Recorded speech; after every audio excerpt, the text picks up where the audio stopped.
It's another Firework Friday here at the USPBL and a Stars of the USPBL poster giveaway here at Jimmy John's Field in downtown Utica. I'm Brady Beaton, joined by Tom Cavanaugh. And Tom, get to see the Westside Woolly Mammoths for a second straight night. They're going to take on the Birmingham Bloomfield Beavers red hot. But let's talk about the Mammoths. They increased their first place lead last night with an offensive explosion against the Diamond Hoppers. Clutch win for the Mammoths. Colby Seltzer was the star. He had 2 home runs, including a grand slam, 7 RBIs. 7 of the 11 runs were cashed in from Seltzer. What a turnaround he's had from last year. He was a 150 hitter last season. What a difference a year makes. Love what we've seen from Colby and the rest of this team. And you're going up against the Beavers that have been winners, 9-4 in the last 30 days. So 2 of the best teams in the league going at it today. Really excited for a bout of a matchup. Yeah, the Beavers, they dug themselves in a big hole. Going down the stretch, they have about a dozen games or so left.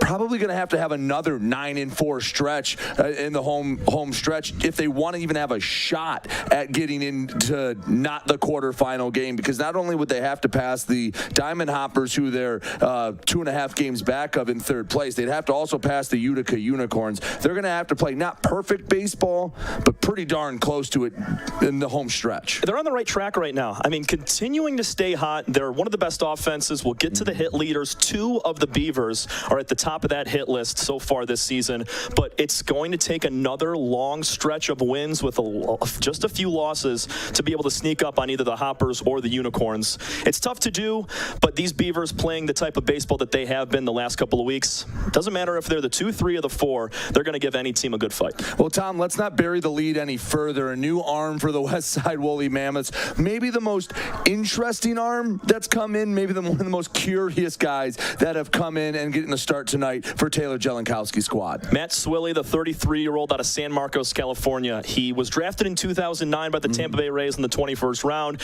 Bounced around between independent ball leagues for a few years. Spent time in Australia in the ABL, and then took a few years off of baseball.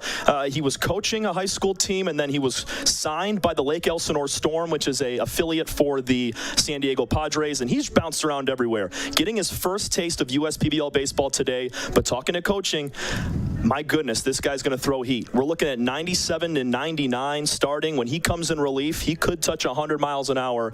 I cannot wait to see Matt Swilly go at it today. He's looking to go about 2-3 innings, Coach Carnes said. So, I mean, just getting your feet wet at Jimmy John's Field for the 33-year-old, couldn't be happier to see him here. I think the biggest concern with Swilly is going to be, can he find the zone? We know the velocity is definitely there, but you look historically, walk numbers have been the issue for him. The good thing is, though, he has been pitching all year long. He spent time in Lake County and Fargo in the American Association, and his last outing was in late July. So not a ton of time off for him. It's not like he's rusty. He's going to get out there, hopefully fill up the zone for this team and give a first couple of good innings, and then we'll see Nate Blaine and company later. Well, welcome to the USPBL. You're going to be dueling against Greg Loukinen, who has been one of the elite pitchers.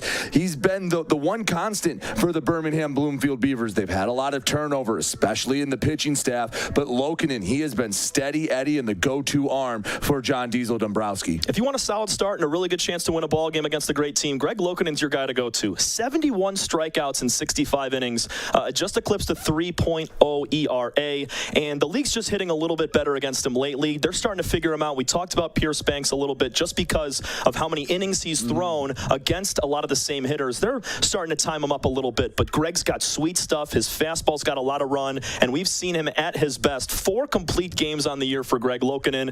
If he goes 5-6 today for Dombrowski, the Beavers are going to have a chance at win number 14. Well, much like we said with Pierce Banks, anytime you're putting up the numbers that he was early on in the season, it's not realistic to expect that over an entire summer. So water was going to find its level a little bit, but still, he's the go-to guy. He's the ace of the Beavers as they look to continue this hot stretch. And Loukinen was the guy early in the year when the Beavers could not score many runs. He was still picking up wins, 2-1, 3-1 victories, because he was able to limit the damage. And I know he's given up 7 long balls this year, but he does a great job of being able to just minimize to just a couple big swings and lets his offense do the work. It should be another fun Friday night here in downtown Utica as we have the Birmingham Bloomfield Beavers and the Westside Woolly Mammoths. We'll have more pregame for you when we come back here on the USPBL Network. First State Bank is a locally owned and operated business. We're part of your community. At fsbcares.com, you'll find ways that we're making a difference by featuring locally owned and operated businesses, providing access to helpful financial resources, and engaging with community. fsbcares.com is part of our commitment to the neighborhood because strong neighbors mean stronger communities. Where good neighbors do great things. Member FDIC, an equal housing lender. Andy Appleby. I'm the owner and CEO of the USPBL. We're a 4-team league. We play at Jimmy John's Field in Utica, Michigan. Tryon has a wealth of resources that we can tap into when unique HR issues arise, even including visa and immigration issues related to our players. Tryon has helped us to get our baseball season up and running every year and has made a difficult task much easier. That's why we rely on Tryon. You can always rely on Tryon. We're for people, the pioneers, the underdogs, the players, and the slow and steadies. We're for people, for who they are and who they could become. Yes, we're a bank, and some say our business is all about money, but that's an old idea. Because look past the money, and you'll see real human lives. We see it, because we're for people. Huntington, welcome.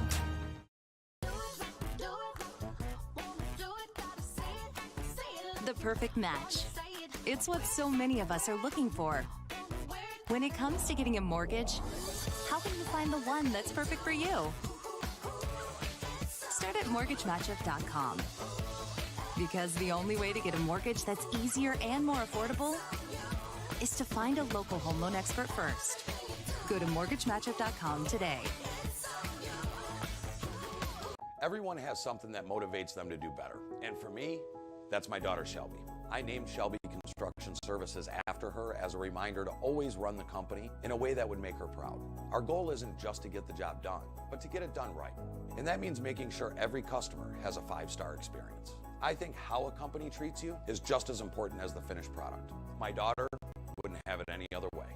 Call 833-6-SHELBY. That's 833-6-SHELBY. Welcome back to Jimmy John's Field as we get ready for a Friday night matchup between the Birmingham Bloomfield Beavers and the Westside Woolly Mammoths. Before we go any further, let's take a moment to thank all those sponsors that make tonight's broadcast possible. Belfort Property Restoration, Budweiser, Corwell Health, Dave and Buster's, DTE, Fifth Third Bank, Jarbcom, Jimmy John's, Macomb Community College, McLaren Macomb, McQuaid Heating and Cooling, Plumbing and Refrigeration, your Metro Detroit Chevy dealer, Pepsi, and United Wholesale Mortgage. We once again thank all of our wonderful sponsors that make this USPBL network broadcast possible. Tom, we're going to have a really fun one tonight. If you would have told me this matchup was going to be intriguing about a month ago, I'd asked you what you were thinking. You had a few screws loose, but over the last month, the Birmingham Bloomfield Beavers have played about as well as anyone in the USPBL. Now, like we said in the earlier part of the pregame, they dug themselves such a big hole, it's going to be tough to get out of it, but they're playing really competitive baseball, and they're looking to challenge the league's top dogs in the Westside Woolly Mammoths. Playing the best brand of baseball at the end of the year. Going into playoffs, it's exactly what you need from the bottom team in the USPBL. And Birmingham, I mean, you look at their numbers, they're just hitting 9 points under the Mammoths for second best team average in the league at 239. They've almost stolen 50 bases. They're allowing just under 6 runs a game, and they've boosted their run total to about 4 per game as well.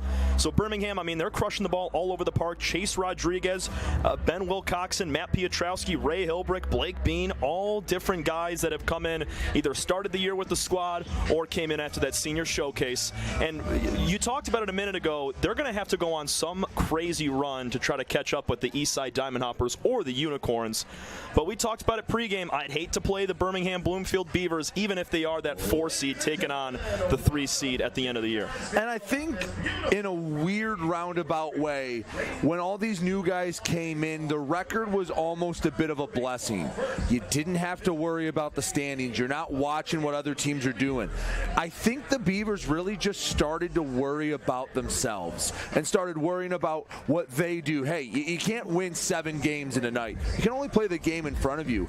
And like you said, the brand of baseball they're playing. Because let's be honest, there were some games in the month of May and early June. It was a tough watch at times. And now you see we're doing a Beavers game and you get a little extra pep in your step. You're like, all right, we're going to see some pretty good baseball. You mentioned a guy like Chase Rodriguez, and when Greg Loukinen's on the mound, that's always a treat when you get a stud pitcher. So a couple of those guys, along with a bunch of others that have raised the level and raised the standard of this Beaver team, make it a fun night out at the ballpark. The reason the Beavs were losing games were because they were giving up runs late and they weren't scoring enough whatsoever. They struck out a ton.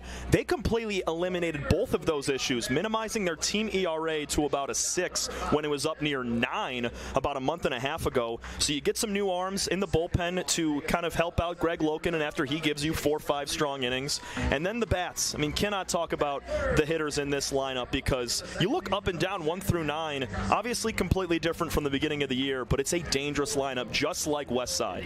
Well, in the Westside Woolly Mammoths, once they took over first place about a month and a half ago or so, they really haven't given it up, maybe for a day or two, but they have been in strong control. Taylor Jelenkowski has been had one of the better teams really for the last 2 years here at the USPBL, and they're looking to get the stranglehold. Now, they're nowhere near close to clinching that #1 spot, but a win here is another step closer. And as we get down to essentially the final 10 games of the year with a 2.5 game lead, a win tonight puts them 3 up with about 10 to go. That's a good spot to be in. Yeah, you get a few more wins and you're scoreboard watching to see if you can clinch that #1 seed. They did have the #1 seed last year, ultimately lost in the championship to Utica.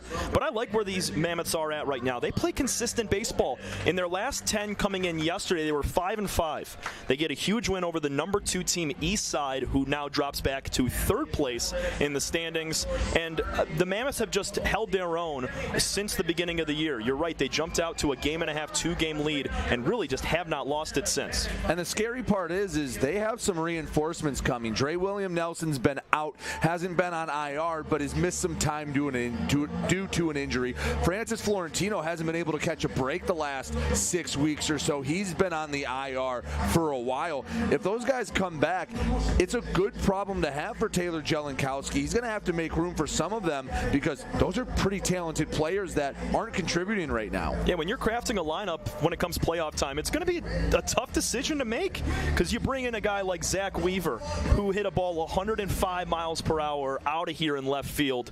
Another great infield to move in with Dre Williams Nelson when he comes back. Hank Dodson had a clutch 2-out, 2-run double yesterday. Another catcher to help out Zach Beadle. So when Westside needs another guy to help out their team, it's not a weak link. They bring in a strong player that continues to produce. And of course, the pitching's been solid for them as well. And I guess we're just going to talk about them a lot because, you know, Tom, when we get guys coming in, sometimes you get the run-of-the-mill guy. Hey, this guy played college ball here. And sometimes they can tend to blend together a little bit, especially when you get a swarm of guys coming in all at once.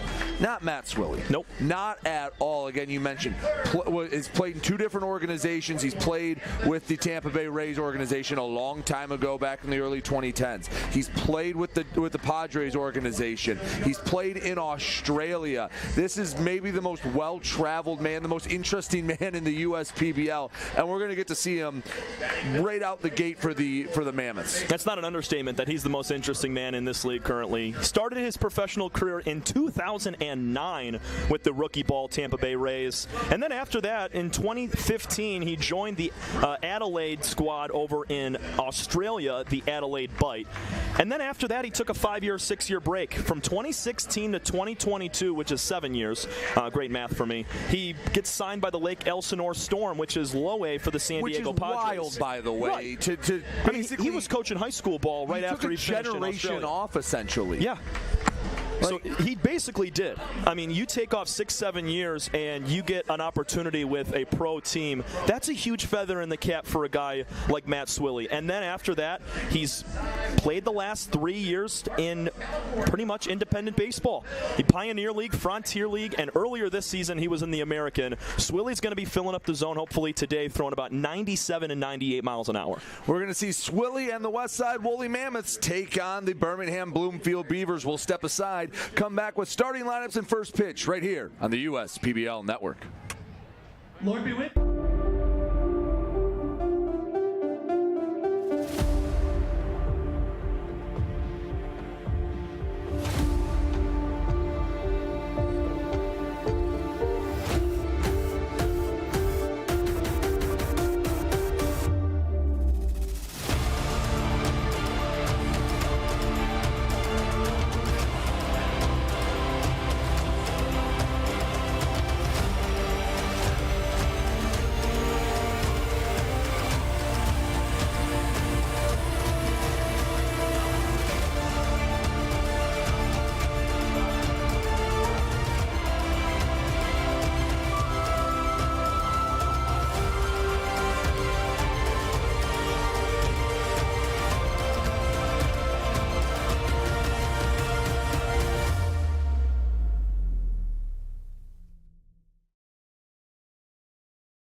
The USPBL powered by UWM baseball games at Jimmy John's Field are the fun and family-friendly experience you won't want to miss.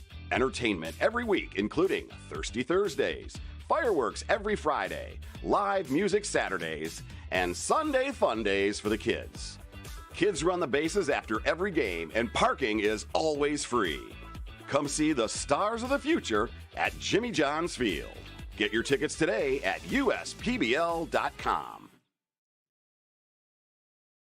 I'm Anthony Tomey, CEO of Tomey Group, and we're one of the largest Jimmy John franchisees in the country. With 50 Jimmy Johns and over 700 employees, it's a challenge to manage operations. What could possibly go wrong with owning 50 Jimmy Johns? People don't show up, equipment fail, run out of bread, no tomatoes, we need onions. Many different things can happen. Tryon allows us to really focus on the food and the operations of the restaurant. And that's why we rely on Tryon. You can always rely on Tryon. Fifth Third Extra Time helps you do you better. So kick back and relax. You have extra time to avoid overdraft fees. Fifth Third Extra Time. This is banking a Fifth Third better. We're the financial champion of Michiganders. Whether you're a goal-getter or dream chaser, an empty nester, or up-and-comer, anyone in Michigan can bank with us. Michigan Schools and Government Credit Union. Check your checking. If your account doesn't get you pumped, amped, or geeked, make the switch to Genius Checking from Genesis Credit Union. It's just genius.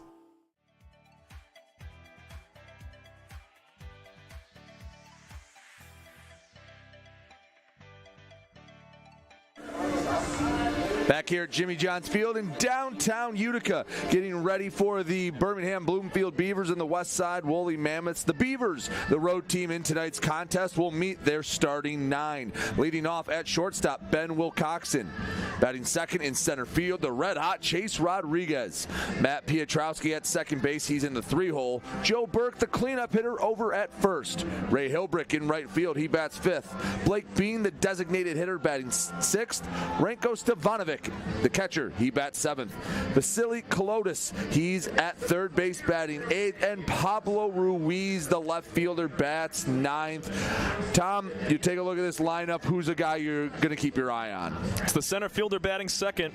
6 home runs for Chase Rodriguez in just 15 games of USPBL action. He's 14 for 40, hitting .350. I mean, just a guy that's burst onto the scene with a ton of right field power, patrols center field extremely well, and he's been a catalyst that has led this Beavers team to multiple wins. He has 2 walk-off home runs in the last few weeks. And they will face the brand new, well-traveled right arm of Matt Swilly, as finally you at home can put a face to a name as he gets warmed up.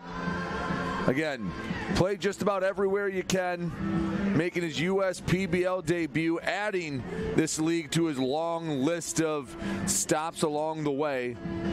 And while we're only gonna see maybe a few innings of him, but hopefully a few electric innings. Yeah, got to fill up the zone. His last outing was in late July with the Fargo Moorhead Redhawks. It was July 30th. He just went a third of an inning, gave up 4 runs on 1 hit. He walked 3 in his last few outings. His last 4 outings in independent baseball in the American Association, he has walked 3, so averaging about 1 base on balls per inning. But this is a team in the Westside Woolly Mammoths that we saw yesterday did extremely well with runners on base. They turned a couple double plays, got out of a jam with the bases loaded and nobody out. Matt Swilly's got a great defense behind him, backing him up if he puts a couple runners on, but we expect good stuff from the righty. Well, Ben Wilcoxon steps in the right-hander's box to greet Swilly. He gets the sign from his catcher Beetle into the motion. First pitch, 97 low and away. First pitch at 7:06. We get this one underway. So Swilly works out of the windup, extreme first base side of the rubber. 97 down the pipe, fouled away. It's going to be 1 strike. One of the fastest guys that any team will really see. These Beavers, they'll make an adjustment early. They'll be on time, but it might take them a first couple of pitches in each of their at-bats. Especially from a starter. Right. A lot of the harder throwers have been coming out of the pen this year. 96 misses low and away, 2-1. And that's where Swilly struggles at times, just kind of pulling his arm across his body and missing down and away to a right-handed hitter. Wilcoxon ahead in the count, 2-1. Swilly has that hitch in his windup, the pitch. Inside, 3-1. Swilly, a 4-seamer, a splitter, a slider, and a curveball. See how much he uses each pitch. Right now, it's been exclusively fastballs.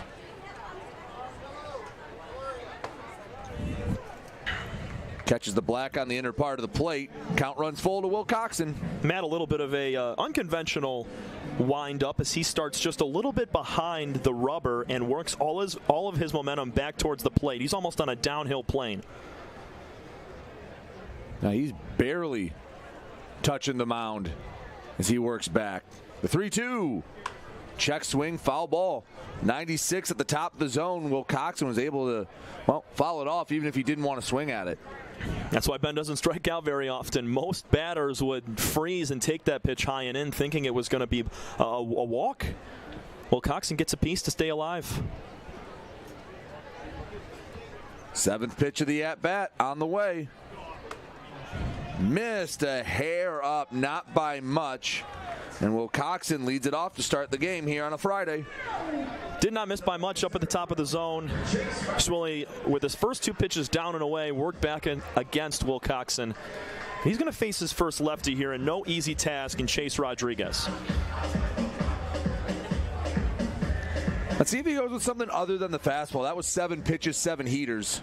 See if he works anything into the lefty now, Rodriguez. Whatever he can find for a strike is going to be what he favors in these first couple of innings.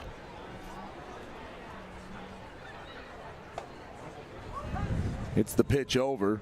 Splitter. 0-1. So starts off the lefty with the soft stuff. Probably not the spot you want to get the splitter for a strike up in the zone, but first pitch strike, you'll take it nonetheless.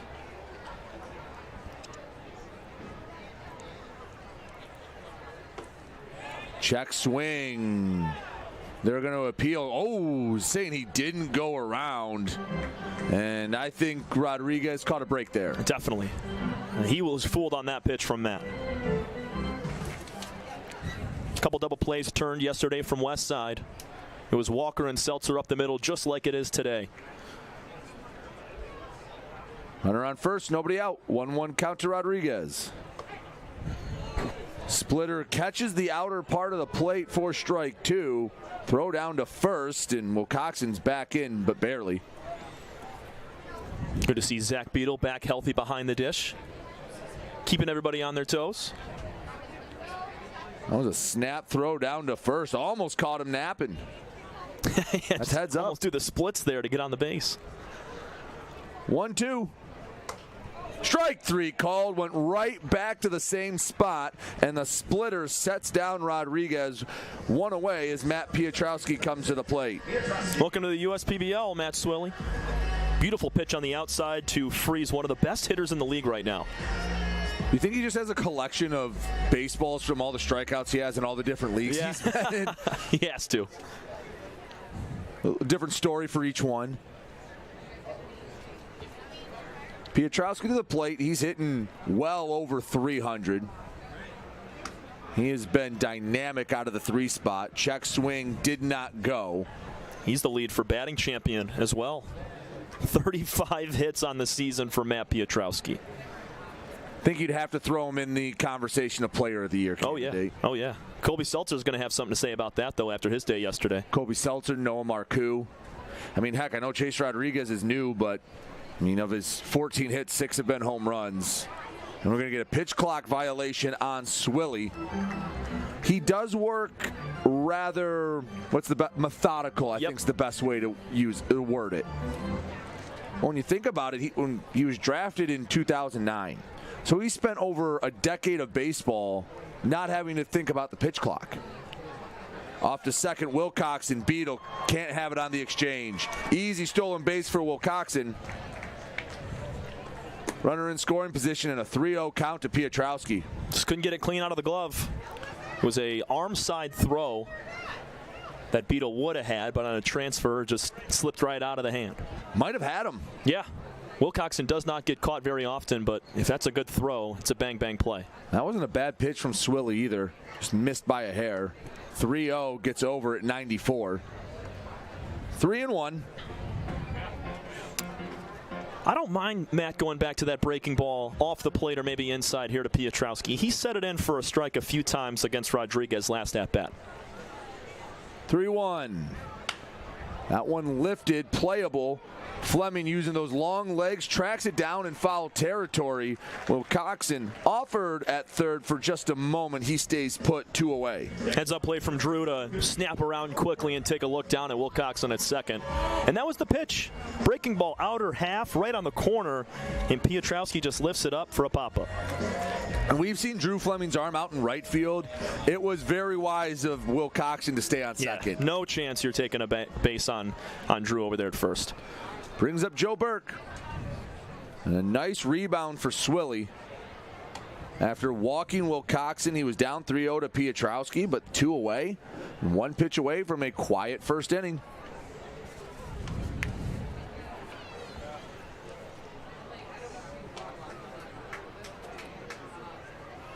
Burke holds that bat just above the right shoulder. The pitch. Inside, brushing him back with a 94 in near the belt. I'll keep you on your toes right there. Yeah. 94 still fast. I mean, that's a little lower for Matt Swilly. He's going to give you about 50, 60 good pitches today, right around the mid to upper 90s. But Beavers doing their job here in the first, making Matt throw a fair amount of pitches. Off to third, the throw down, the tag, too late. Smooth stolen base from Wilcoxon. He puts himself 90 feet away from the game's first run. Some Little League baseball right there, stealing second and stealing third. Great jump there from Wilcoxon. He had his feet moving as soon as Swilly went to the dish. And Weaver, he kept it in front. That could have been a run. And 3-0 to Joe Burke.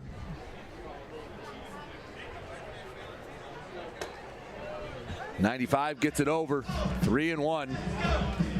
Saw it a little bit with Carter Fitzpatrick, the starter for the Mammoths yesterday, just not getting ahead of hitters, but he did a fairly good job of working back and battling in counts.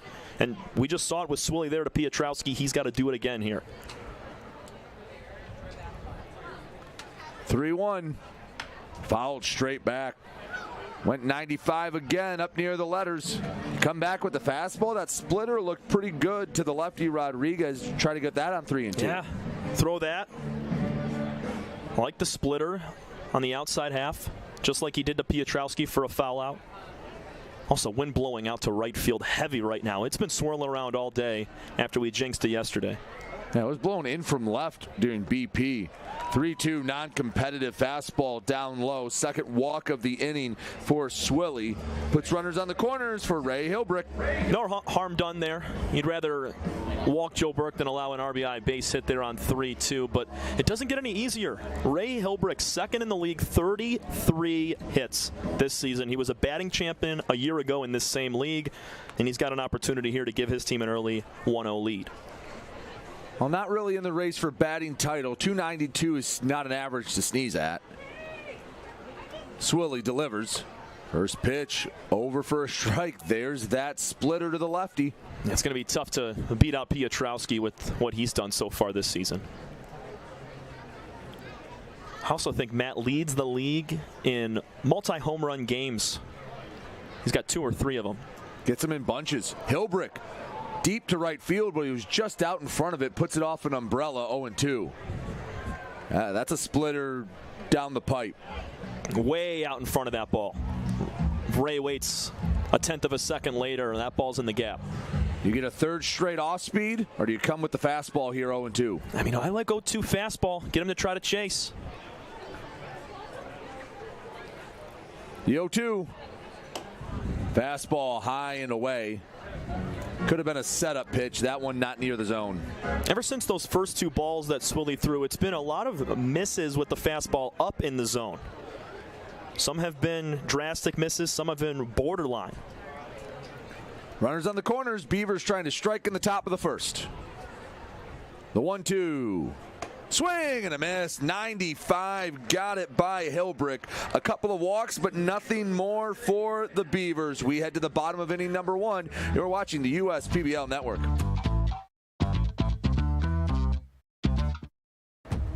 We're for people, the pioneers, the underdogs, the players, and the slow and steadies. We're for people, for who they are and who they could become. Yes, we're a bank, and some say our business is all about money, but that's an old idea. Because look past the money, and you'll see real human lives. We see it, because we're for people. Huntington, welcome. Time doesn't heal all wounds. Hard work, perseverance. And we do.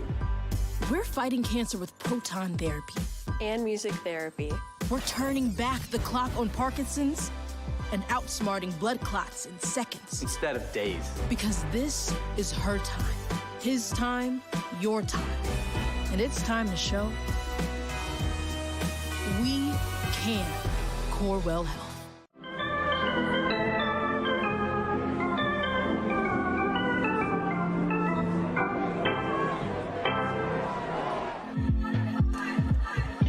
Back here at Jimmy John's Field, scoreless as we head to the bottom of the first. Westside Woolly Mammoths will look to get on the board early. Let's meet Taylor Jelenkowski's starting 9. The 19-13 Mammoths, first place here in the USPBL. Leading off, the second baseman, Jake Walker. Fox Liam, he's the DH tonight. He bats in the 2-hole. Anthony Sharkis out and left. He bats third. Nick Pastor will patrol center field out of the cleanup spot.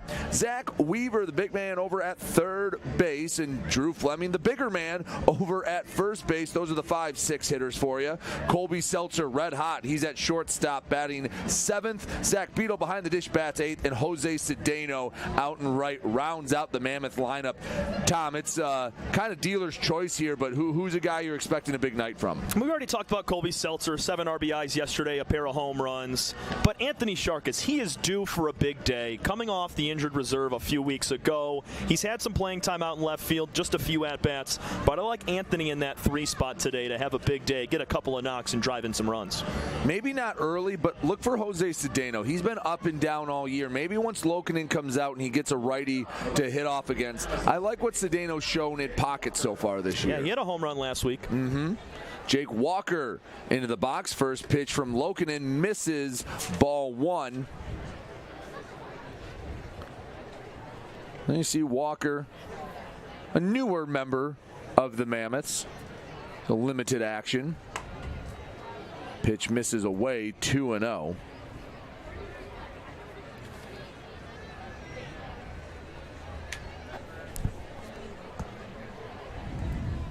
Southpaw into the motion. Fastball gets it over at 87. Loukinen, a fastball about half the time. The other half will consist of a curveball, a changeup, and then once in a while, you'll see a slider. 2-1, fouled off the leg of Walker. Count evens at 2 aside. Loukinen really never has issues hitting the zone. It's just his issues are posed when he leaves the ball too much in the zone. 7 homers allowed for the lefty so far this year, and these hitters are starting to figure him out a little bit more. We've seen Greg at his very best, though, against these Mammoths. Swing and a miss. The off-speed got him. Stevanovic down to first for out number 1. And, well, that's a great time to take a look at the Beavers defensive alignment brought to you by 3-Dimensional Services Group. Take a look at the outfield for the Beavers. Pablo Ruiz, Chase Rodriguez, and Ray Hilbrick. On the infield, it's Kolotis and Burke at the corners. Will Coxon and Piotrowski up the middle. And Loukinen taking it down to Stevanovic behind the plate as Fox Liam makes his way to the plate. Don't expect a quick at-bat from Fox. Goes hacking at the first pitch, 0-1. Just grabbed his 30th walk yesterday. That's 1 behind Noah Marcoux, who has the lead in the league. Quickly 0-2, but this is a spot Fox has been in many times. More often than not, he'll work the count for a little while. He's going to foul off what he can before he gets a good one. Well, shows what I know. 1-2-3 to Fox Liam, and he goes down pretty quickly. Yeah, Greg just diced him up. Couple upper pitches to get him to swing and miss, and then goes on the outer half to freeze him for strike 3. Greg Loukinen's dialed in, baby. Last time out, August 3rd, against these same Mammoths in a 4-3 win, game 1 of a doubleheader. He went 6 innings, 5 hits, 3 earned runs, and he struck out 6, 1 per inning. Already ahead of that pace. Anthony Sharkis puts one off the top of the awning over the grandstand. Bounced back into play, actually. There's Sharkis. You're right, he is due for a big game. 0-2. Filling up the zone, Greg Loukinen. We have not seen him this good in the last couple of starts. But this is very vintage Greg Loukinen right here. I mean, he's 73 strikeouts now on the year. He's going to look to get to 100 by the end of this. The 0-2 in the dirt. Just lost the grip on that one. That's, even if it's a waste pitch, you wasted the waste.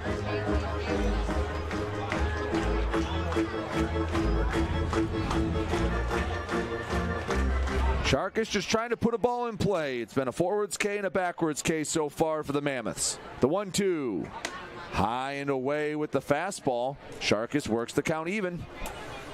Mammoths did a great job of it yesterday against Pierce Banks. Made him throw upwards of 90 pitches through 6 innings. They just had a plan at the plate, trying to do the same thing against Greg.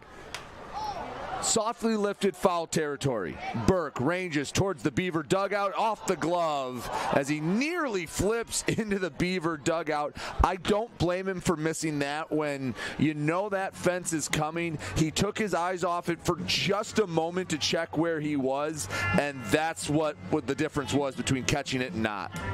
It couldn't have been any closer to getting out of play right there. If I'm the Beaver bench right there, I'm putting both of my forearms up to be a blocker. I'm just getting the heck out of the way. He's a big, Burke's a big boy. Now you put enough firepower behind him, you'll be able to keep him in play. Expect a little communication, how much room he's got left.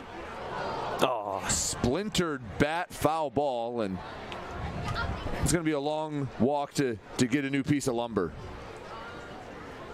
It always is whenever we see a broken bat mid-AB. Hey, there we go. Somebody bringing one out for him.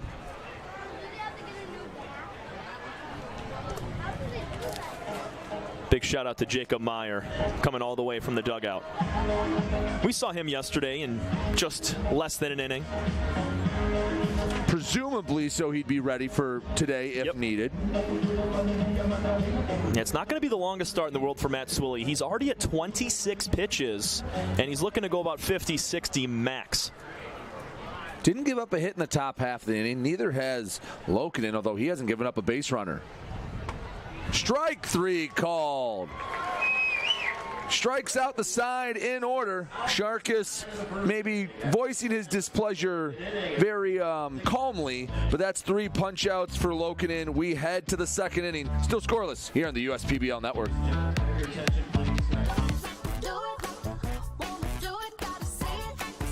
The perfect match.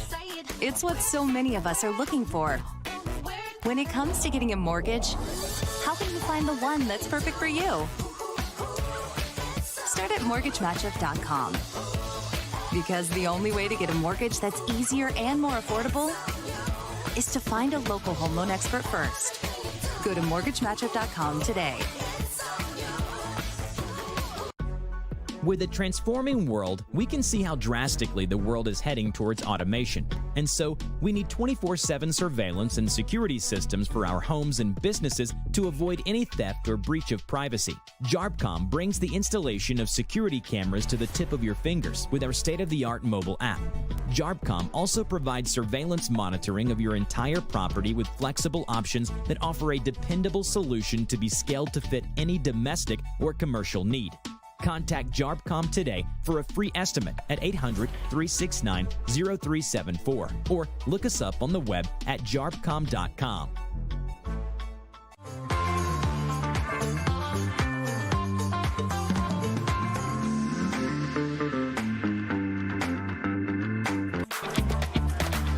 Top of the second inning, Mammoths and Beavers all knotted up at 0. Let's take a look at how the Beavers are aligning defensively tonight, brought to you by 3-Dimensional Services.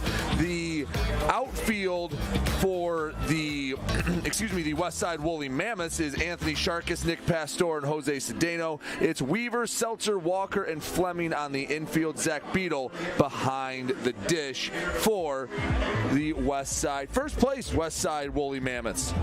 Beavers setting up Blake Bean, Ranko Stevanovic, and Vasily Kolotis. 6, 7, 8 hitters here in inning number 2. On any other team, Blake Bean's hitting in the 3, 4, 5 spot. But with the firepower the Beavers have put together in the last month and a half, he's in the 6th spot. Not a guy you want to leave a pitch over the plate for.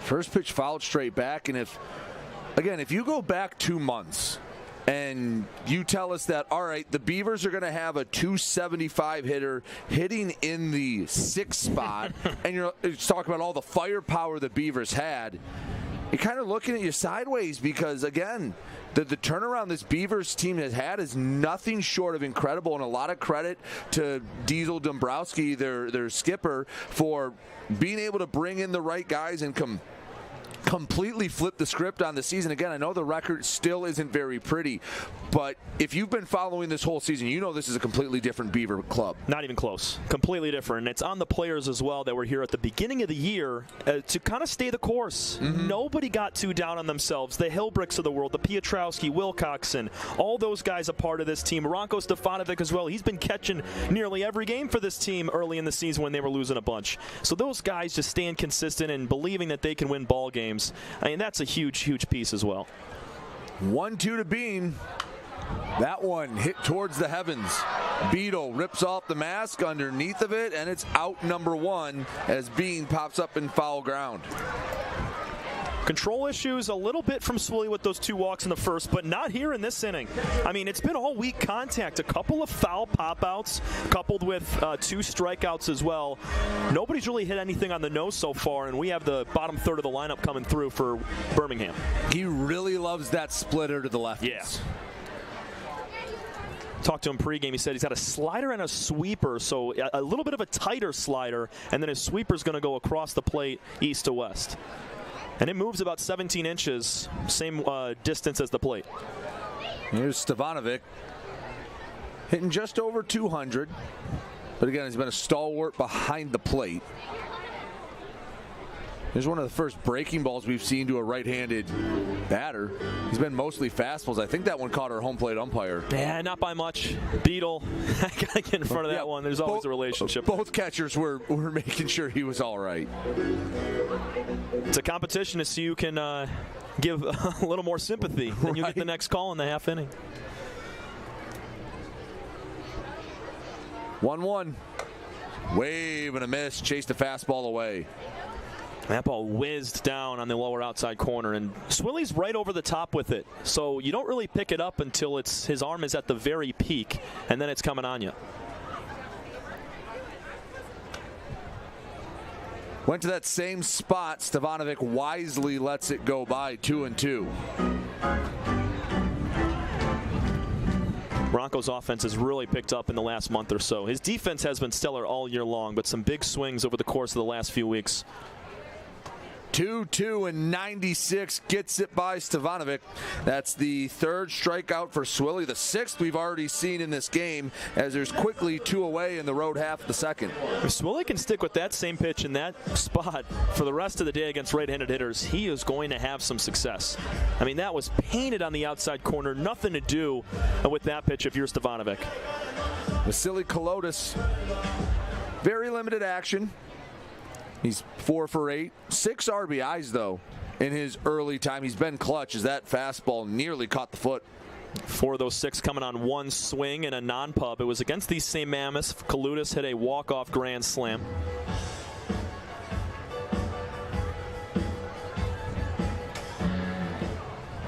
Wide open stance for Kolotis. Tightens it up. Gets brushed back by another fastball. Hasn't shown that splitter to this lefty yet. Kolotis, a Florida native out of Destin. Played ball at App State and Milligan University, NAIA school in Tennessee. He's way ahead in the count, 3-0, and the command Swilly showed in the first 2 batters, eluding him here to Kolotis. He's been all right at working back against 3-0 counts so far today. It's that one over. 3-1. I don't think Kolotis was swinging at anything there. Everybody clap your hands.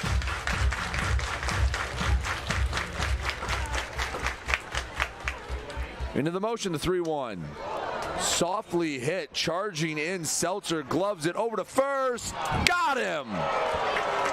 Nearly a broken bat single for Kolotis, but Colby Seltzer continues his wonderful weekend with a heck of a play in the field. We head to the bottom of the second inning, still looking for the game's first run here on the USPBL Network. Check your checking. If your account doesn't get you pumped, amped, or geeked, make the switch to Genius Checking from Genesis Credit Union. It's just genius.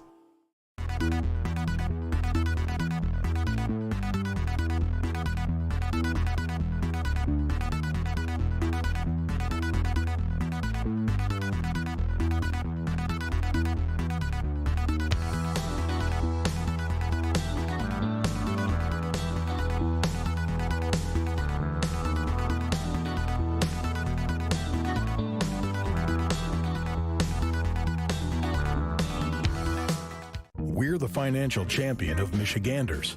Whether you're a goal-getter or dream chaser, an empty nester or up-and-comer, anyone in Michigan can bank with us. Michigan Schools and Government Credit Union.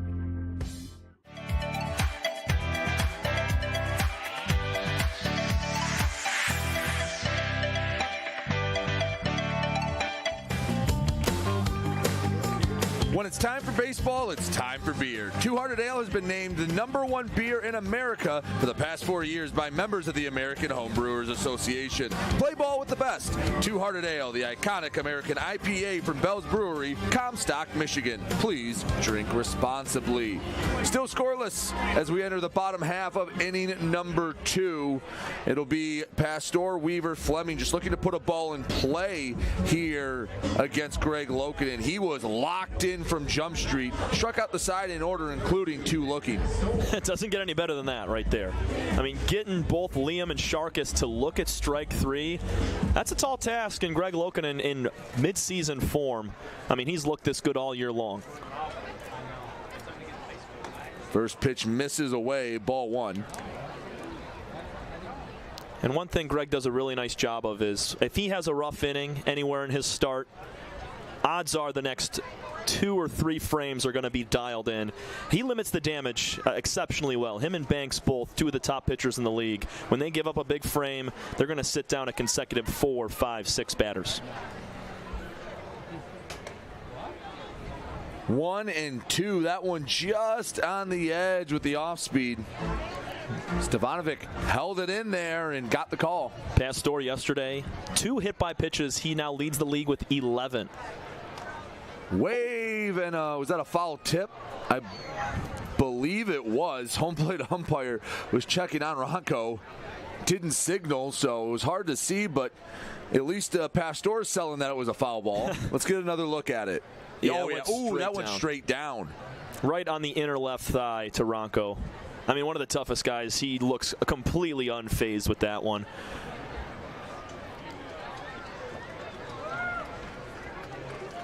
Stevanovic back in there for the 1-2. Lefty-lefty matchup, the pitch. Swinging another foul ball. Pastor staying alive. Greg struck out the lefty Liam earlier last inning with a upper outer fastball. Let's see if he goes with it on 1-2. He's been throwing a heavy diet of off speed to Pastor. Way away. There's the off speed. Way outside. Maybe comes back up and in with the fastball.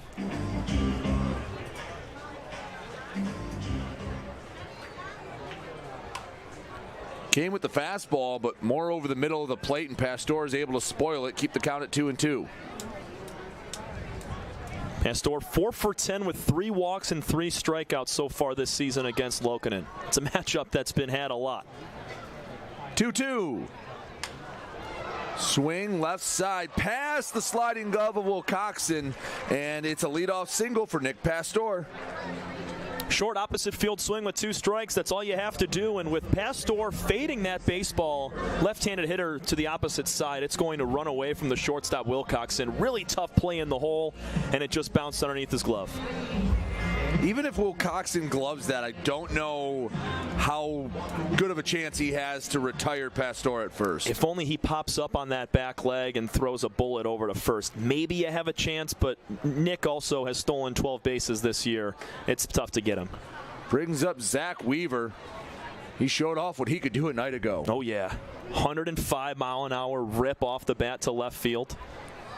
Now, he's a serious player. Someone give an alert to the people in the Chevy Pavilion outside the left field wall, because he had people getting out of the way of a home run ball a night ago. I got to see Zach. I didn't mention it yesterday. I only picked it up on my drive here. Back in 2022, he played with the Seminole County Snappers, the Florida Collegiate Summer League. And I was a broadcast intern for another team. Got to see Weaver hit 3 home runs, have 25 hits for the Snappers. The Lake Mary native comes up empty on that 90-mile-per-hour fastball. That's the high water mark early for Loukinen in terms of velocity. Gets ahead in the count 1-2. Weaver's still a young guy, too, just 22 years of age, and finished up his last year at Mars Hill University this past spring. 2-2. Runner on first, Nick Pastor. And it just goes back to what we were talking about in the pregame, where you lose a guy due to injury or whatever, and then you bring in a new batter that can play third, and Weaver's filling that spot very well through one game. Breaking ball froze Weaver, but didn't catch the zone, says the home plate umpire, and the count runs full. Interesting take at the very top of the zone. It did freeze him. He was not going to pull the trigger there. Surprised Loukinen didn't get that one with all of the innings that he's thrown this year. Then he misses bad on 3-2. So a single followed up by a walk puts runners on, one in scoring position for the big bat of Drew Fleming. About an inch is what decides that at-bat right there for Zach Weaver. He sees another one, takes a slider down and in for ball 4.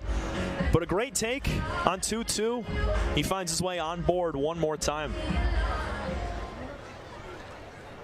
So as smooth as the first inning was for Loukinen, as tumultuous as it started here in the second.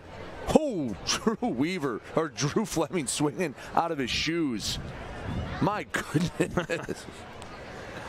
He had one thing in mind. That was, take another look at this. He did the same thing yesterday after Weaver went deep. Violent swing. Count goes to 1-1. Fleming would have had a homer yesterday, except he hit it to the worst part of the ballpark, about 375 feet out to the wall in center. Tons of pop, 6 homers on the year. And you're right, last night he hit it dead center, and if he pulls it, it's a no-doubter. It's one you can pimp a little bit. The 1-1. Low, 2-1. Fleming's also looking for his first hit against Loukinen this year. 0 for 6 with 1 strikeout. He's nearly put everything in the air. Runner on second, Pastor. Weaver over at first. Loukinen looking for that first out here in the second. The 2-1. Foul tip into the glove. 2-2. Good to see Greg filling the zone back up. I know he didn't lose Weaver by much on that 3-2 pitch, but attacking a big hitter in Drew Fleming.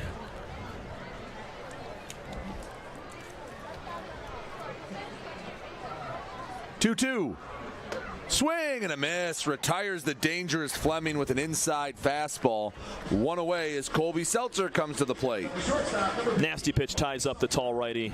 I mean, that's on the hands, inside corner. Got to pull the trigger with 2 strikes and just could not get the barrel there. Looked like a little bit of a long swing from Fleming. Yeah. Didn't shorten up too much with 2 strikes. That's sometimes the give and take with a power hitter like that. Colby Seltzer, 7 home runs on the year, including a grand slam last night. There you see he had 2 home runs a night ago, including that grand slam. It was just ridiculous what he's been doing all year long. Complete 180 turnaround from last season as well.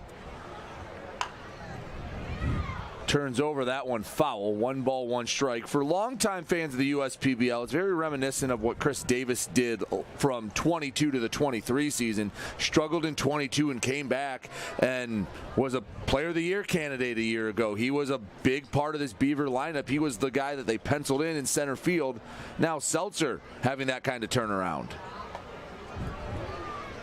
Now in a hitter's count, 2-1. Amber, your son William is waiting for you at guest services.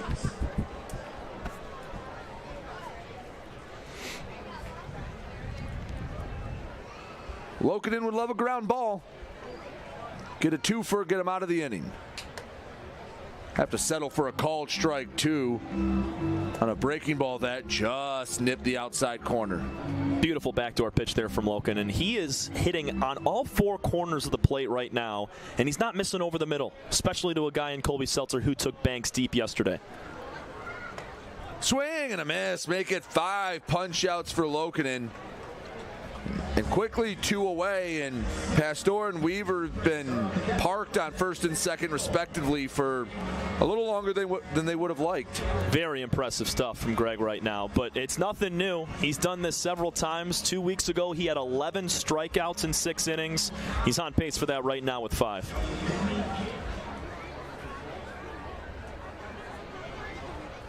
Two on, 2 away. Zach Beadle to the dish. Swing and a miss. Now that fastball not overpowering, sitting anywhere from about 87 to 90, but getting a lot of swing and misses with it early on in this game. We're seeing a lot of long swings from the Mammoths, especially with 2 strikes. It's leading to some of the strikeouts. Check swing. He held it up. The appeal, no, says the field umpire. Beadle held it out there long enough that he got a decent look at it. Yeah, sometimes when you freeze your hands in that position, you can kind of sell the umpire. I know we had a conversation about that yesterday and how to sell or fake a certain call to the officials. 1 ball, 1 strike. Lifted lazily right side, foul territory. Burke ranging over. Stays away from the dugout this time, and he brings it in. So a single and a walk to start off the inning, and then strikeout, pop out, and Loukinen gets out of the frame. We head to the third. Goose eggs all over the scoreboard here on the USPBL Network. The Dave & Buster's method is designed to help you unlearn adulthood and reset our life around zapping stuff and cheering for stuff with your friends. Begin the method today with 5 free games. You know you want to. Fifth Third Extra Time helps you do you better. So kick back and relax. You have extra time to avoid overdraft fees. Fifth Third Extra Time. This is banking a Fifth Third better.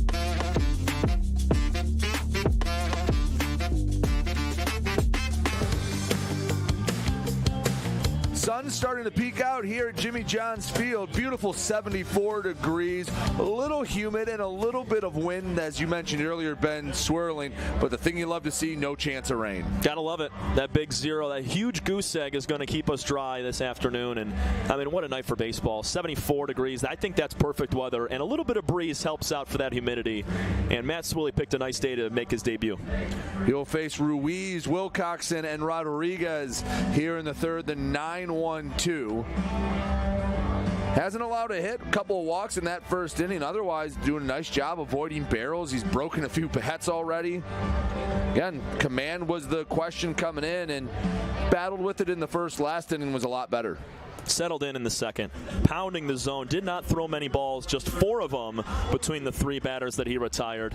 And he struck out 3 of the first 8 that he's seen, so a lot of swing and miss from Matt. He's dialing in that 97-mile-an-hour fastball on the outside to righties and mixing in the sweeper, slider, and split. Pablo Ruiz comes to the plate, the West Palm Beach native.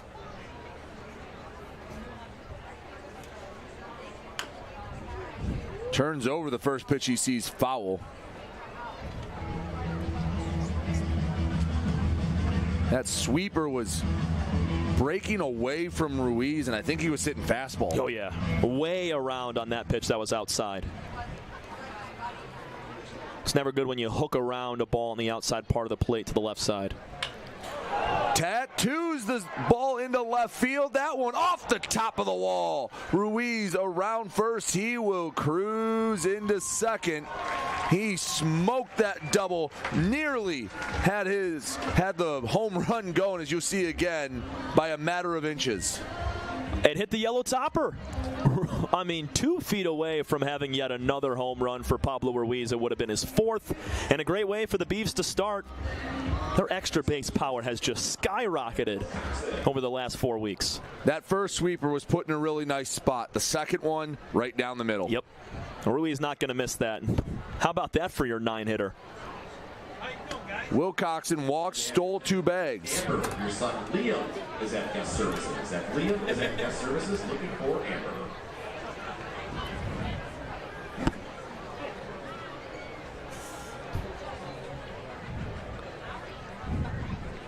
(1-0) goes to 2-0. Swilly's been in this position already today.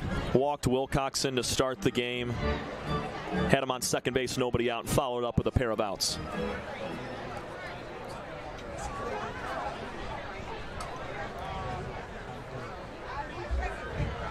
Wilcoxon waits. Swilly looking back at Ruiz. No one holding him on. Took something off that fastball. Didn't miss by much. 93, and that one maybe a bit up in the zone in a conversation between Beadle and Swilly. He's going to be approaching 50 pitches either in this or the next at-bat against Rodriguez. Nate Blaine right now just lightly throwing in the left field bullpen for the Mammoths. They're going to let Swilly finish out this inning unless things start to really unravel. But got to attack against Ben Wilcoxon, a guy that does not strike out very often or ever. 6 strikeouts in 114 at-bats. Pretty good. That's unbelievable, pretty man. good. I've never seen something like that. What you want out of your leadoff guy. Yeah. And he'll walk on 4 straight. Second walk of the day for Ben. Puts runners on first and second. Nobody out. Deja vu from the last half inning as Chase Rodriguez is hoping for a better AB than his first time to the plate. Now, Swilly won the battle first time around. Off-speed pitch on the outside corner froze the lefty Rodriguez. He's not going to make that mistake twice. If Swilly leaves that slider over the middle, that sweeper down the middle just like he did to Ruiz, Chase is going to make you pay. First pitch ropes it, but foul. One thing I love about Rodriguez is it's just such a smooth swing. It doesn't look like he's trying to really put much into it, and he's just got very fast hands, a quick bat, and loves the right side of the field. Started him off with that splitter. See if he comes back to it. Same thing with Ruiz. Started him off slow. He went slow again, and he paid for it. 0-1. The offering. Came with the breaking ball. Just missed the zone. A little low. It's a really nice take. That ball had some vertical drop to it as well as it slid across the plate. Rodriguez holding up at the last minute. I think it might have confused him as well. Now, I hope it was a good take, but I think it caught him a bit off guard. All the same. That one caught him. Bases are loaded.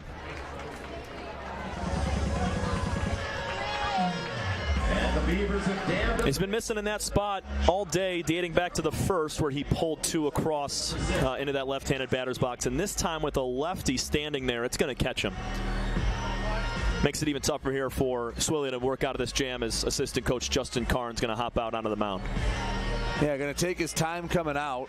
Don't know if that's to give Blaine a little more time to get ready, but being new to town, we'll see how much leash Swilly has. Yeah, Connor Tomasic just went down to the bullpen and gave him the hurry-up sign to Blaine, so he'll be working a lot faster in that left field bullpen to get ready. See how long this meeting lasts. Could be trying to stall and stall. I don't think Blaine's going to come in, but this could be the last batter for Swilly unless he finds a double play of sorts. Yeah, they're going to get him to 50 pitches. It's just been the walks today for Matt Swilly that have plagued him. I know he gave up that one double to Ruiz, who now stands at third, but other than that, the control has been the issue. Of the 11 batters faced, only 4 have put a ball in play. First pitch strike to Piotrowski. That's the guy you want up if you're a Beavers fan. And if he gets another splitter on the outside part of the plate, I don't think he misses it. Can't make that same mistake twice in such a great hitter like Matt Piotrowski. The 0-1. High and in with the fastball. 1-1.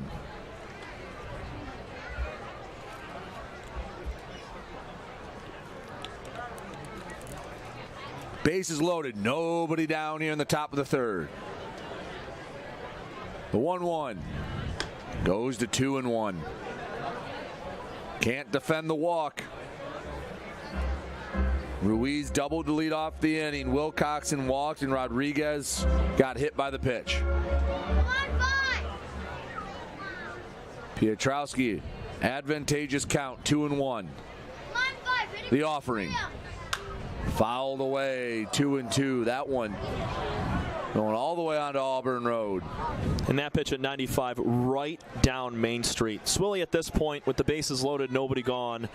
He's going to challenge Piotrowski. Make him hit this ball in the gap and beat him. 2-2. Strike 3 called. Put it on the black. That's a big comeback out for Swilly. Still a long way to go, but got a dangerous bat set down in Matt Piotrowski. You retire Piotrowski twice on a foul pop out and a strikeout look, and pretty good day at the office against one of the best hitters. But now there's still more work to do. It doesn't get any easier with Burke and Hilbrick due up. Joe Burke, he worked a walk back in the first inning. If he does that again, it'll net him an RBI. First pitch, breaking ball, broke too far out of the zone, 1-0. Not by much. He starts that pitch a little bit closer inside to Burke. That's going to catch the corner.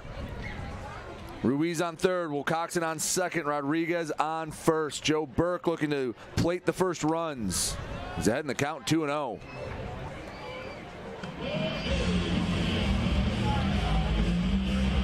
Burke's either going to take till he gets a strike or do what Seltzer did yesterday after a few walks and jump on that first good one.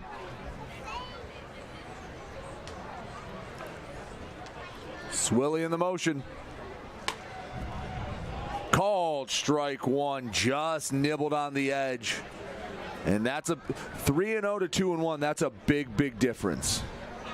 Swilly's going to a ton of 3-0 counts. It's great to see him not go right here, try to work back and battle against Burke, a really good hitter. Ooh, that one looked better than the last. Goes to 3-1. Nowhere to put him. Got to do what you did to Piotrowski on 3-1 and challenge him with a fastball down the middle right here. Try to get another swing and miss and live to see another pitch. 3-1. Misses away, and that's RBI number 12 on the season for Joe Burke. And the Beavers break the seal. It's 1-0 Birmingham Bloomfield here in the third.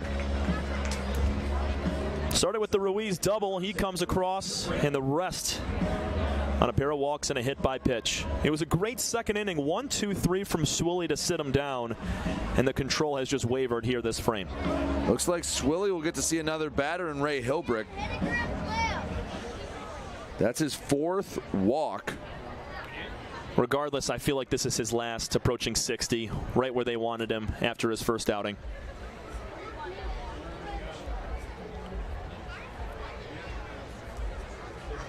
Hilbrick looking to add on to that RBI total. Again, he might not even need to swing the bat to do it.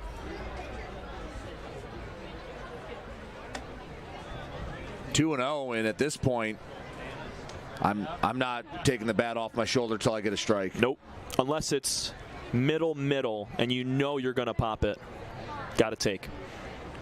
It's one of those situations, if you swing, you better be right. Yes, sir.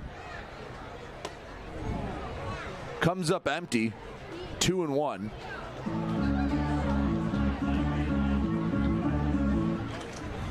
Strikeout swinging. Base is still loaded, one away. Beavers have already scored a run in the inning. Wave and a miss, back-to-back 95-mile-per-hour fastballs. Hilbrick comes up empty, 2 balls, 2 strikes. Ray's chasing the stuff upstairs. He's missed twice. Did you come back for a third time? Against Ray, it's tough because he's gonna make an adjustment in the at-bat. Fouled straight back. Caught up to the 95 that time. Yeah, just a little bit lower with that fastball. Didn't climb the ladder as much. Blaine on the doorstep in the bullpen as well. He's ready to go.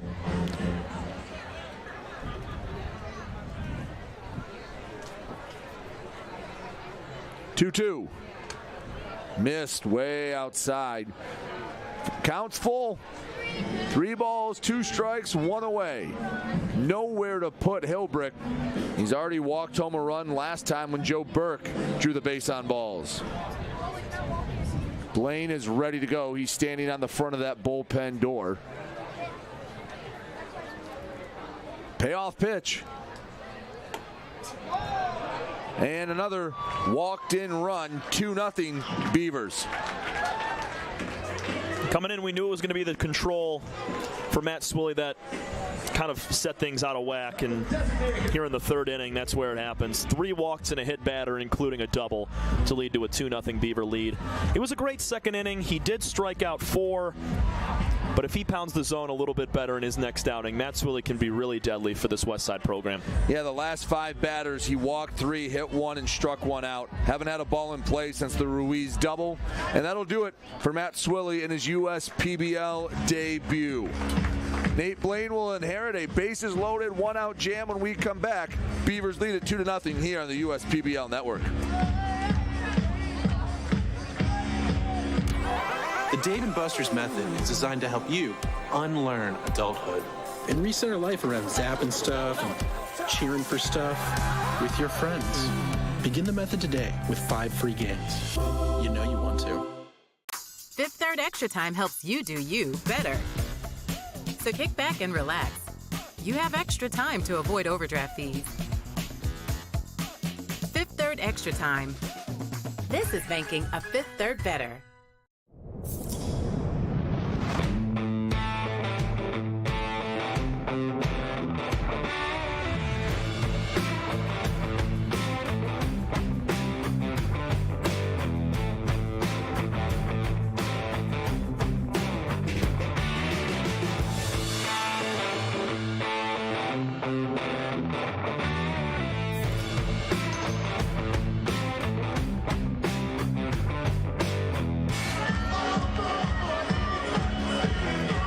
Enjoying their time here at Jimmy John's Field as Nate Blaine has been tagged in relief in inning number 3. Blaine, the Canton native, well, he's not put in a very favorable spot. He's not, but a 3.00 ERA. Best on the team for a Mammoth. Blaine coming in with a 4-1 record. He's going to need to do what Connor Tomasic did last night with a strikeout and a double play to kind of end things with a big 0 on the scorebook. But Blaine inheriting the bases loaded is going to be a tall task. 32 strikeouts and 12 walks in 33 innings. So Blaine averaging a strikeout a frame. Isn't giving up a ton of extra base power, just 1 triple and 1 homer so far this year. And the league is hitting .267 against. The man that played his college baseball at Madonna locally and finished in 2024 with Ball State. Blaine will be looking for a ground ball. Use his repertoire of a fastball, slider, and changeup to try to induce one. Again, bases loaded. Rodriguez over at third, Burke at second, Hilbrick on first. They all reached via some form of the free pass, whether they walked or were hit by a pitch. So Blake Bean, who popped out in his initial at-bat, try to make amends and try to blow this game open really here in the 3rd inning.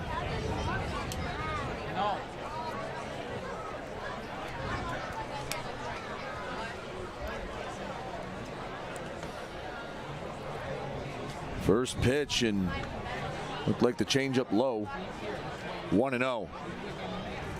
You have to attack Bean here. 100%. Cannot afford to allow a walk for another run. The fastball just misses that low and inside corner. Hey, if he puts one in the gap, he puts one in the gap. Hey, so be it. But you can't walk in a 3rd straight run. No. He's 2 for 3 with the bases loaded is Bean so far this year. Fouls that one away. Count goes to 2-1.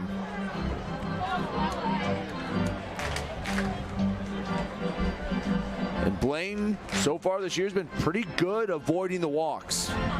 Only 12 on the year.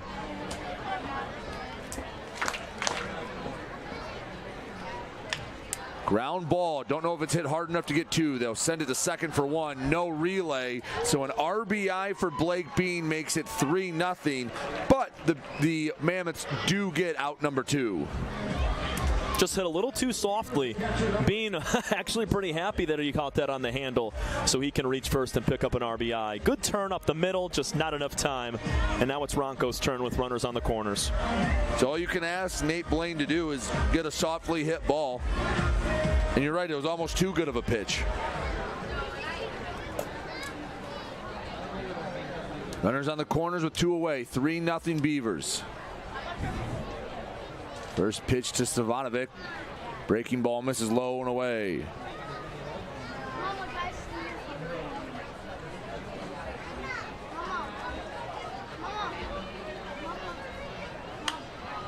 Barrels it up, but way late on the 91-mile-per-hour fastball. 1-1. Tom, that wind is picked up considerably, blown out to right field, or at least a cross breeze from left to right. Yeah, pregame, it was hard in from left. We mentioned that earlier, but you're right. It is booming out to right field right now. Softly lifted into center field. He'll bloop in a single, and he'll get an RBI for his troubles. Number 11 on the year for Ronco.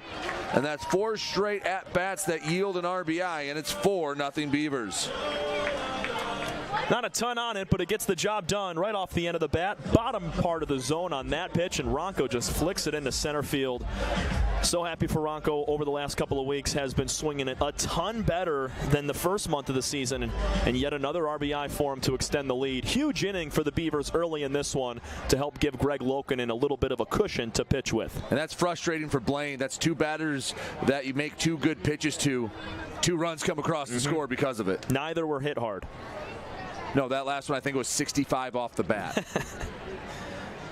It didn't quite have the height for Walker or Seltzer to go track it down. 9th batter of the inning up to bat, and it's lined right at Fleming. So every Beaver comes to the plate.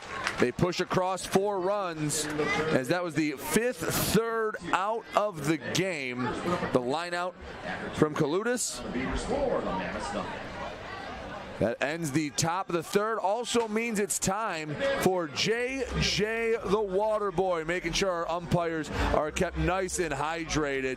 JJ, excited to get to work. He's the star of the show every time. JJ's brought to you by Michigan First Credit Union. We head to the bottom of the third. 4-0 Beavers here on the USPBL Network. Yes, Johnny, because I am here with Brent and Andy Appleby. I'm the owner and CEO of the USPBL. We're a 4-team league. We play at Jimmy John's Field in Utica, Michigan. Tryon has a wealth of resources that we can tap into when unique HR issues arise, even including visa and immigration issues related to our players. Tryon has helped us to get our baseball season up and running every year and has made a difficult task much easier. That's why we rely on Tryon.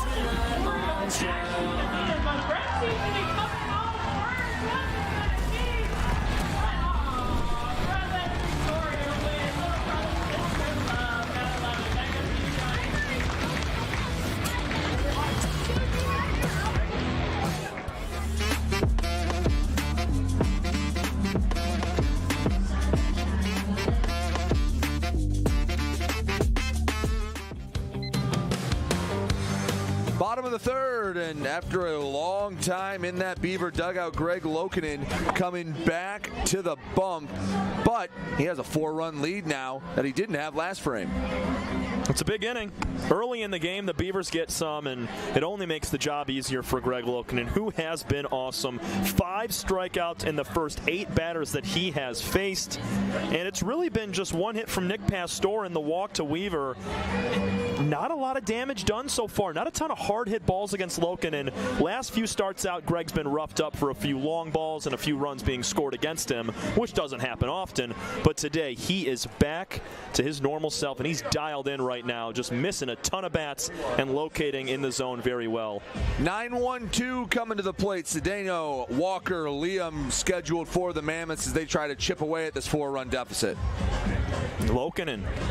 Cedeno's his kryptonite. 5 for 9 on the season for Cedeno against Greg with a home run. First pitch catches a lot of the plate for strike 1. Got to give a huge shout out to our lead baseball analytics intern, Devin Wiles, for giving us that information. Between innings, he just broke down all of the numbers from these Mammoth hitters against Greg Loukinen. Devin says he has to go back to school soon. I just don't think we'll let him. I just want to keep him on a Zoom call. In case we need him. Until we're done, he doesn't get to go back to school. We're more important than going back to U of M and worrying about academics. We need him. I completely agree. We're going to have to get Mike to lock him up in here and just keep feeding us stats, because he makes us sound a lot better than we are. He does. He definitely does. Wave and a miss from Cedeno, and Loukinen handles his kryptonite pretty well that time, gets the punch out. Number 6 on the day. First time through the order, 6 of the 9 Mammoths punch out as Jake Walker comes to the plate. He was one of those strikeout victims. This might be the best we've seen Greg Loukinen so far this year. I know he has 11 strikeouts in a game this season and a 2-hitter, but my goodness, this is impressive stuff. This lineup has to make an adjustment the second time through. Pulls back the bunt. Walker maybe just trying to throw him off his rhythm a little bit, if nothing else. Heck, make the Beavers make a defensive play. They haven't had to. Pitch misses in the dirt. They've recorded 7 outs, 6 of which have been strikeouts. Beetle didn't even put it fair. It was a foul out in the right field or first base side. 1-1. In the dirt. 2-1. It's always funny in our pregame when we mentioned Greg Loukinen just kind of being figured out by these hitters over the last couple of outings. He probably had it on in the dugout and currently proving us wrong completely. These guys in knots at the plate. Rare 3-1 count in this outing. Walker needs to take advantage of it. Yeah, it's going to be on these Mammoths here to work through counts and draw walks. Don't quite have the firepower they had last night early in the ball game. Mammoths just 1 run in the first 3 innings, and then they popped off for 10 in the last 6 yesterday. That one lifted into right center field. Hillbrick camps underneath it, battles the sliver of sun out there, and brings it in for out number 2. We're definitely going to see better at-bats second time through from the Mammoths, as we saw right there, the first fair ball put in play from a Westside hitter. Loukinen still dominating. Hammered that pitch on the lower inside corner. And I expect a better at-bat from Fox Liam. Hey, I just talked him up, and he went down on 3 straight. I know Fox has a lot more in him. I know he's going to have a better at-bat this time.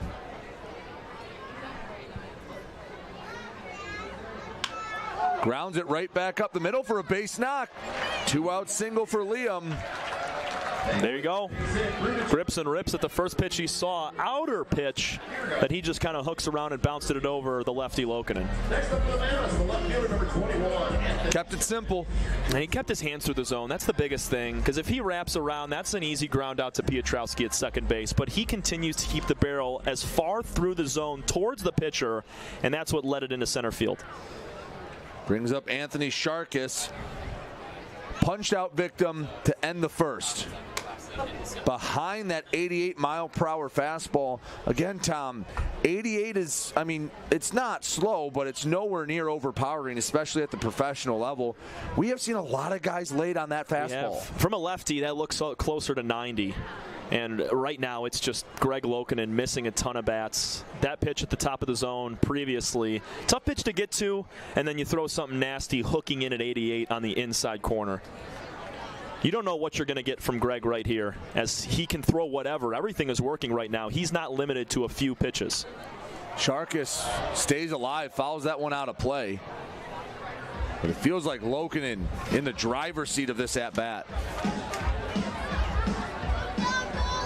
Yeah, Loukinen gave up 2 home runs last time out against Westside, 1 to Cedeno and then 1 to Fox Liam. He has handled both very well today. Liam with that hit last time up, though, so he got to him. Pitch misses inside. One with the soft stuff there. See if he comes back with another off speed or tries to speed it back up again. And there you see just a little low and in. Gets the swing and a miss there. Beautiful sequence from Loukinen. Gets strikeout number 7 through 3 innings of work. The single and nothing more for the Mammoths. We head to the 4th. 4-0 Beavers on top here on the USPBL Network. Time doesn't heal all wounds. Hard work, perseverance. And we do. We're fighting cancer with proton therapy. And music therapy. We're turning back the clock on Parkinson's and outsmarting blood clots in seconds. Instead of days. Because this is her time. His time, your time. And it's time to show we can. Corewell Health.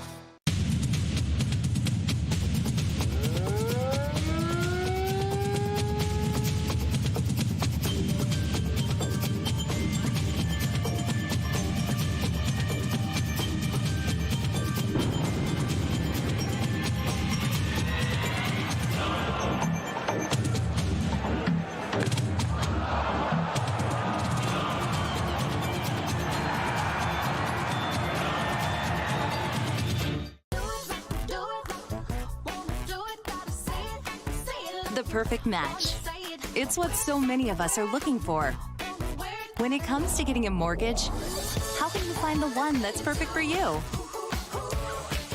start at mortgagematchup.com. Because the only way to get a mortgage that's easier and more affordable is to find a local home loan expert first. Go to mortgagematchup.com today.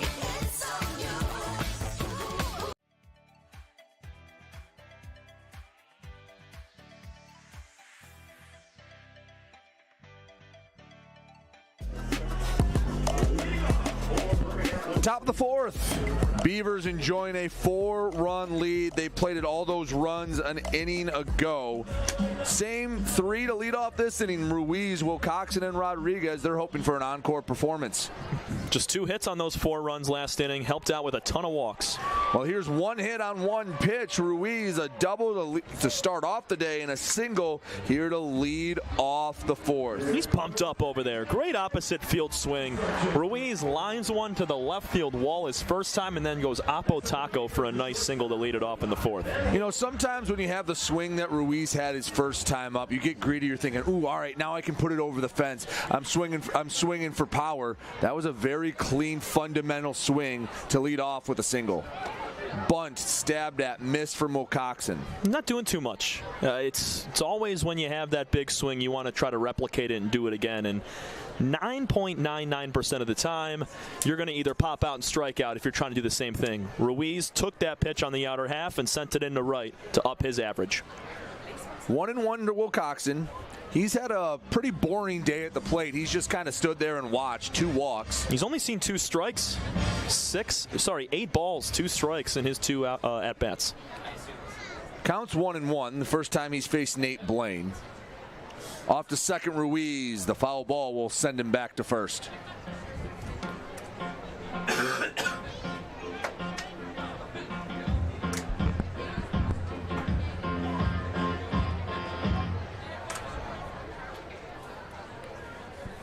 One and 2 to Wilcoxon.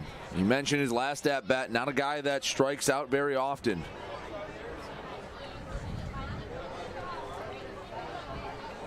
Runner on first, Pablo Ruiz. 4-0 Beavers. We're in inning number 4.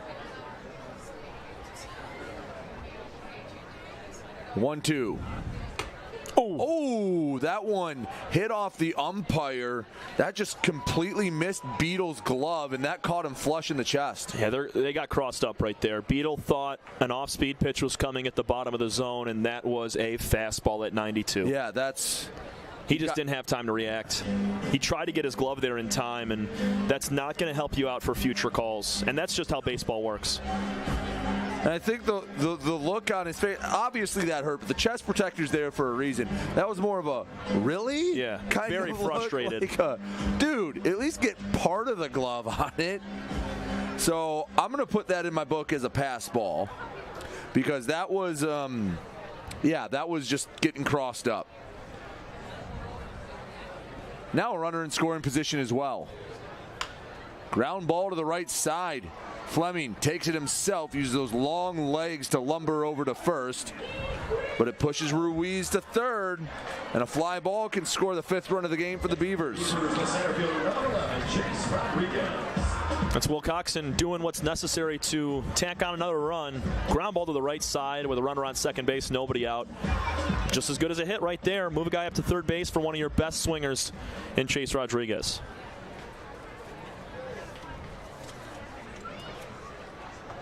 First pitch misses low and away. Rodriguez went down looking his first time, got hit by a pitch his last time up. Infield playing back for the Mammoths, so a ground ball past the pitcher should net an RBI.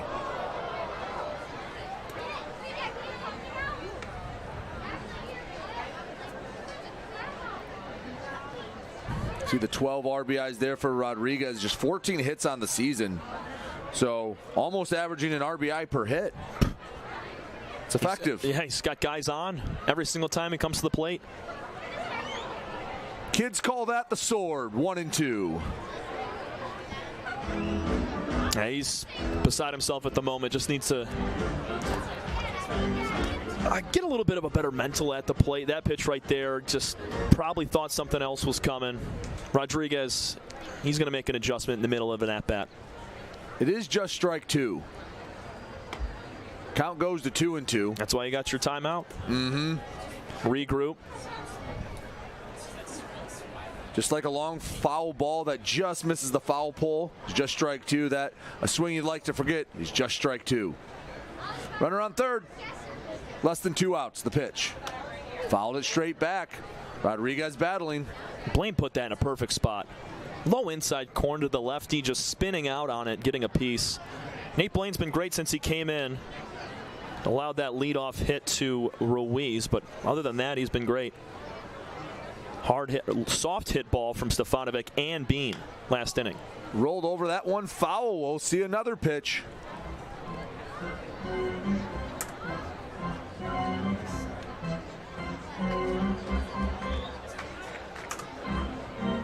Seventh pitch of the at-bat awaits. Ruiz has been very patient over at third, hoping Rodriguez can send him home. In the dirt. Heck of a job by Chase to battle and keep this at-bat alive.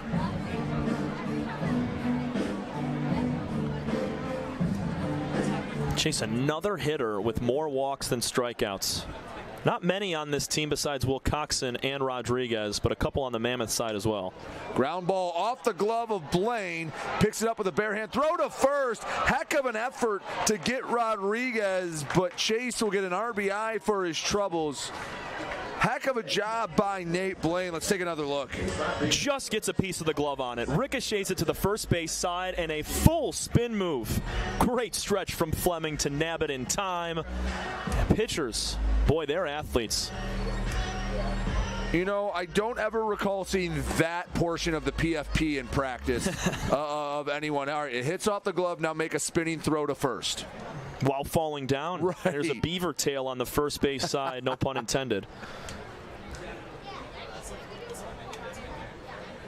So Chase won't get a hit, but he gets an RBI.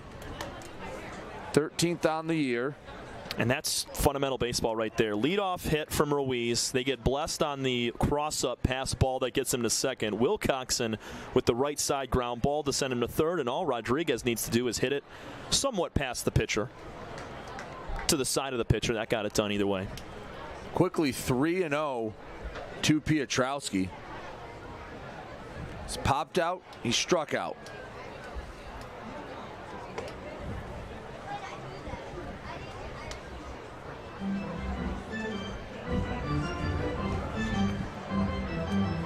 He's due for a hard hit ball.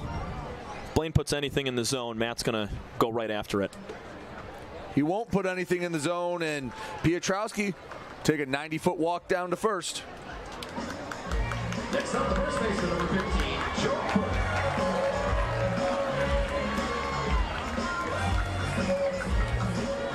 Joe Burke to the plate. Been walked twice over, scored a run, and has an RBI to his name. Have to find a gap if he wants a ribby here. Hits it to left center, didn't get a lot on it, so he'll get a base knock. Piotrowski up to second, and there's 2 on with 2 away, and the Beavers with a 2-out rally. Yeah, they cleared the bases on the Rodriguez RBI ground out. They're trying to do it once again. Birmingham Bloomfield continuing to swing the bat well. They have not wavered from their hot hitting that started about a month ago.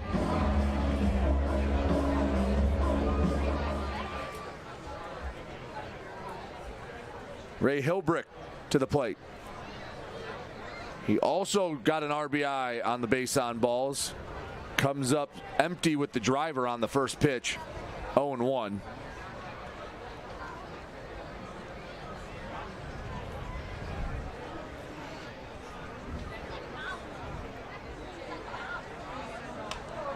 Jam shot foul, 0-2. This Mammoth defense respecting Hilbrick that he can hit it to all fields. Usually with a lefty, you see just a little bit of pull, at least from the center fielder and shortstop and second baseman, but it's straight up even against Ray. 2 on, 2 away. 1 run already home in the inning for the Beavers. Swing and a miss. 3 pitches dispatches of Hilbrick, but a run comes in to score on the Rodriguez RBI ground out. We head to the bottom half of the 4th. 5-0 Beavers on top here on the USPBL network.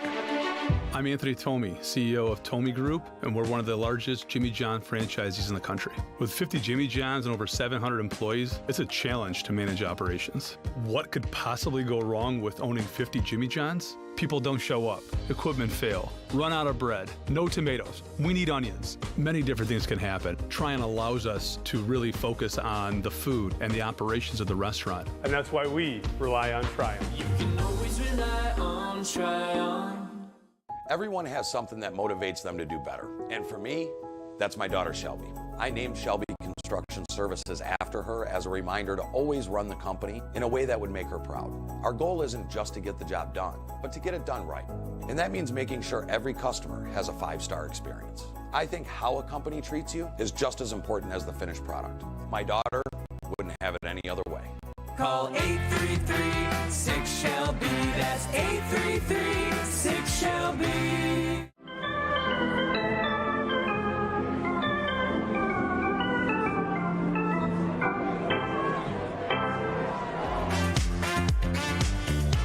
Back here at Jimmy John's Field, Beavers have gotten some solid pitching tonight. Greg Loukinen came into this game 4th in the league in ERA. That number's been going down. Not too far off the league lead. Not at all. And Nate Blaine, who just threw that last inning in a 2/3, he's up there at 2nd with a 3.00 ERA. He did give up an earned run last inning, so that'll climb just a tad. But I love what I've seen from number 1 today from the Beavers. 7 total strikeouts in about 10 batters of work. He faces the meat and potatoes of this Westside lineup that's trying to put together better at-bats. I mean, Pastor, he's got the only hit, or one of the only hits along with Fox Liam. But Greg Loukinen has been dialed today, as he has been all year. As you mentioned, it's Pastor, Weaver, Fleming. Literally and figuratively the meat of the lineup. It's Loukinen, 7 punch-outs through 3 innings. As electric as he's been. I think are we good to go? We're good to go. Everyone is looking towards the outfield. I think we're all set. Loukinen into the motion. First pitch and on the hands, ball 1. Greg's approaching 60 pitches through 3 innings. It's not a terrible number. No movement in the bullpen for the Beavs. They're going to ride him out. I say he goes about 80-90 if he continues on this pace of swing and miss action and filling up the zone. Loukinen gets the call on the outer part of the plate. 1 ball, 1 strike. Count goes to 1-2.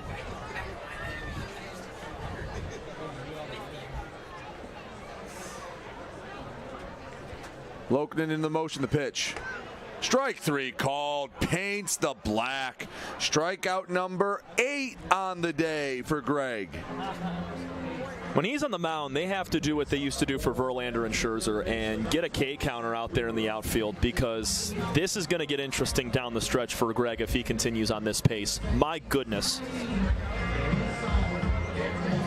Struck out 3 of the 4 bottom batters, and he has now struck out each of the top 4 batters in this Mammoth lineup so far today, including Sharkus twice. Weaver, one of 2 Mammoths to not go down on strikes. He walked his first time up. Zach Beadle, the other one, he popped up in foul territory in his only at-bat. He's behind 0-2.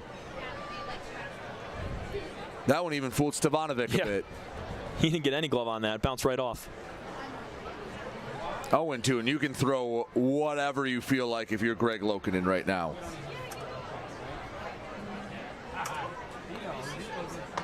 Strike 3 called. Same spot he got Pastor with, this time to the righty Weaver. Back-to-back Ks, and that's number 9 for Loukinen. We're watching something special. I mean, come on, 3 straight. He struck out 4 of the last 6 that he has faced.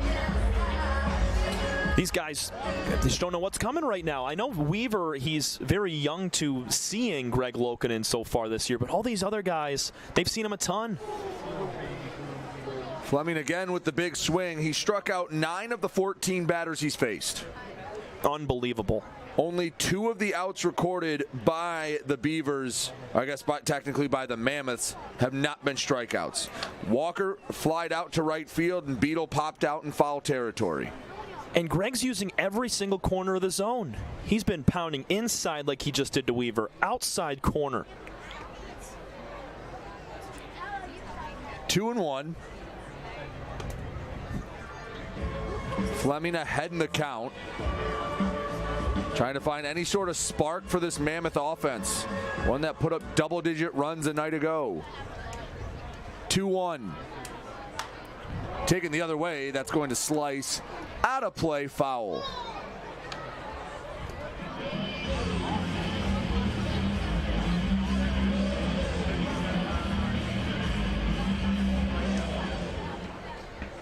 Loukinen into the motion, the 2-2. Check swing, doesn't matter, called strike 3. Someone get out a vacuum. Greg Loukinen is filthy right now. 10 punch-outs through 4 innings. We head to the 5th, 5-0 Beavers on the USPBL network. First State Bank is a locally owned and operated business. We're part of your community.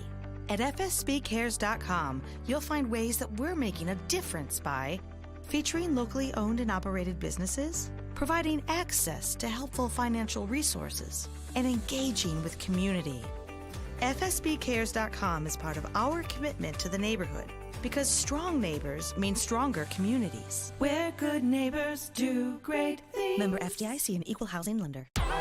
The Dave & Buster's method is designed to help you unlearn adulthood and discover the funner you hidden within you. The you that doesn't think about adult things and stuff. Ashley, I don't want to hear anything about your car registration when we're at Dave & Buster's. Okay. The you want to be. Let the Dave & Buster's method illuminate you. Begin the method today with 5 free games. You know you want to. You know, they say, losing hope, that's the real disaster. Last year, Tropical Storm Fred sent a devastating wall of water and debris down this river. And when the waters receded, Belfour was here. Not just to rebuild, but to help restore the life of this community. Belfour, restoring more than property.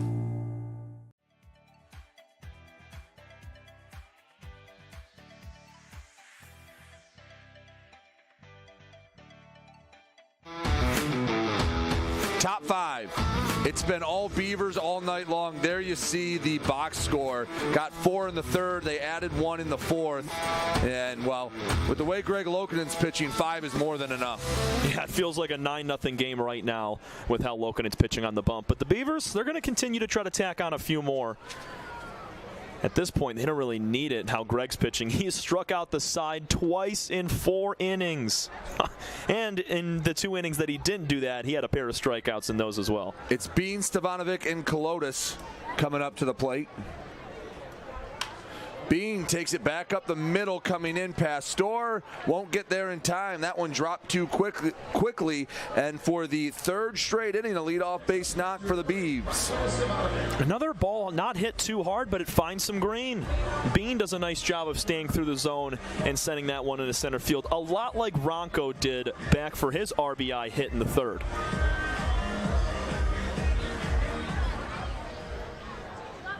Stevanovic 1 for 2. The aforementioned RBI single last time up. 89-mile-per-hour fastball over for a strike. Second time he's facing Blaine. Was able to poke that into center last time. Let's see if he has more success. Just a nasty pitch. Ronco gave up on that real early, and then that cut right through the front door for strike 2. Yeah, seatbelt sat him up right there, rose the shoulders, and just had to look at it. Throw over to first, swipe tag, not in time. Bean back into first.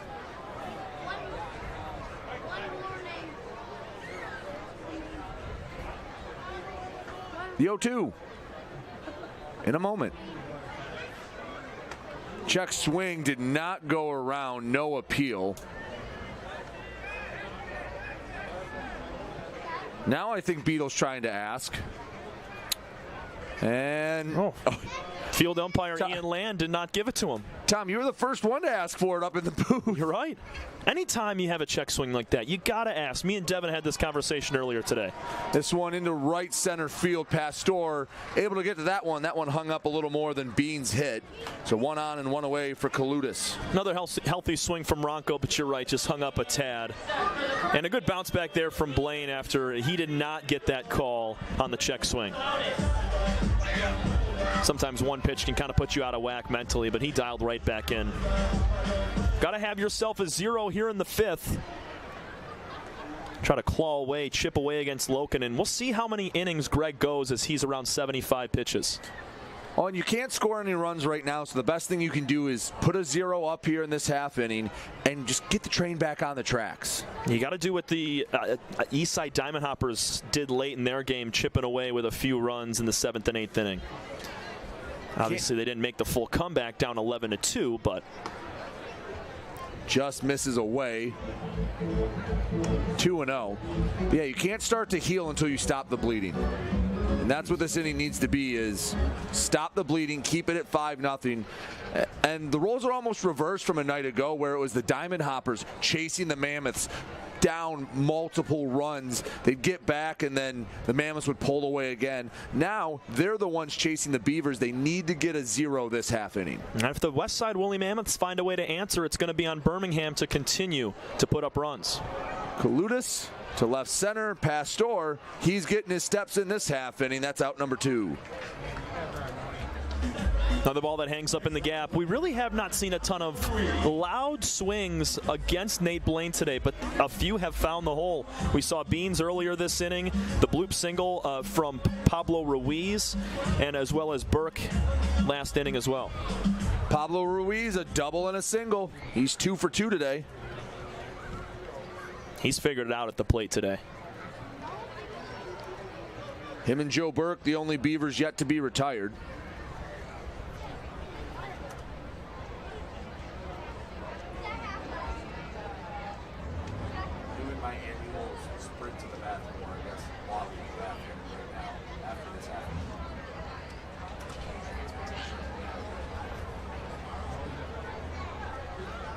One and 0 to Ruiz. Fastball. Man, didn't get the top of the zone. If it missed, it wasn't by much.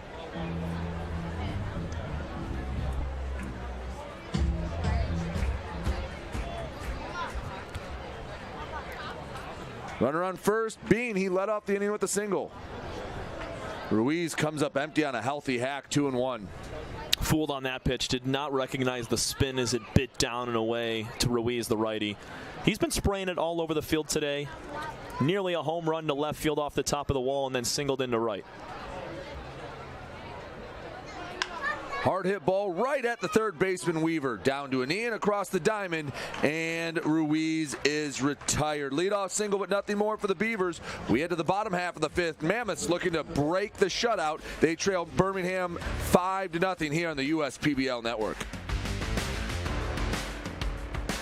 Andy Appleby. I'm the owner and CEO of the USPBL. We're a 4-team league. We play at Jimmy John's Field in Utica, Michigan. Tryon has a wealth of resources that we can tap into when unique HR issues arise, even including visa and immigration issues related to our players. Tryon has helped us to get our baseball season up and running every year and has made a difficult task much easier. That's why we rely on Tryon. You can always rely on Tryon. Fifth Third Bank. Yeah, it's a quirky name. But here's the thing. 5/3 equals 166.7%. So we put 166.7% into everything we do. Like automatically getting you your paycheck up to 2 days early. Giving you well-deserved extra time to avoid overdraft fees. And helping you borrow from your future self. Genesis Banking, a Fifth Third better.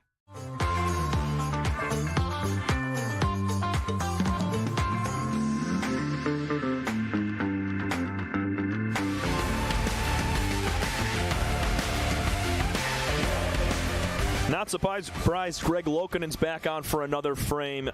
You can't say anything more about what this guy has done so far.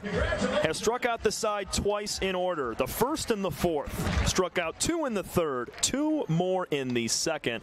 And he's holding a 5-0 lead over the Westside Woolly Mammoths, the #1 team in the USPBL standings. Greg's missing a lot of bats, using every single pitch to his disposal currently. Has dialed in the fastball. The curveball has not been left over the middle to be smashed. He has knocked that on the lower inside and outside corner to certain hitters. And then the changeup and slider. Those have been used effectively as well. Seltzer will start us off with a single to left field.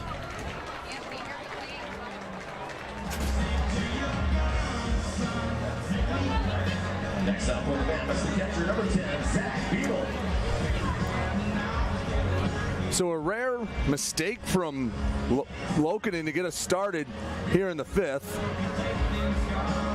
And got the 0 in the top half of the frame. That's a good way to compound that and stack positives for the Mammoths. Seltzer, who's been hot, he jumped on the first pitch just like he did yesterday when he hit his grand slam. First pitch to Beadle misses. At this age, in this level of baseball, you see maybe one really good pitch and at bat, and Colby can't miss it or take it. He's got to go right after it, and he executed. 1-1 to Beadle. And against Loukinen, you're rarely going to see a good pitch and at bat with the day that he's having.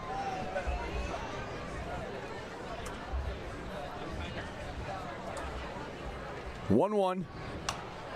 Fouled back off the screen. Took something off that with the changeup. 1-2.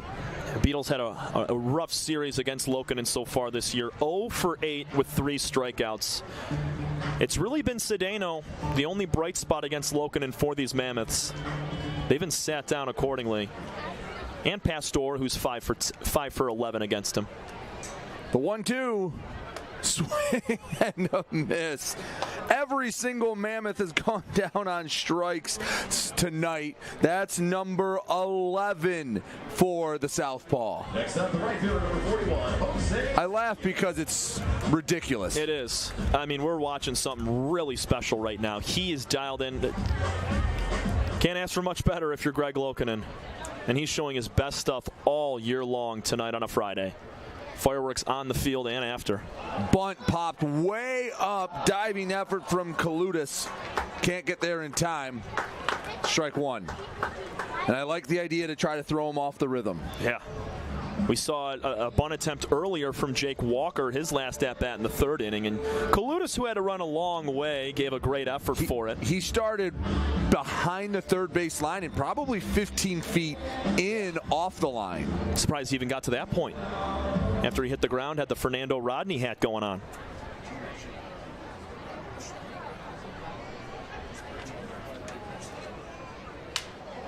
Ground ball, 4-6-3. Why not? Get a guy on so you get the double play ball instead of a couple more strikeouts. A leadoff single goes by the wayside. We've played 5 full here on the USPBL network.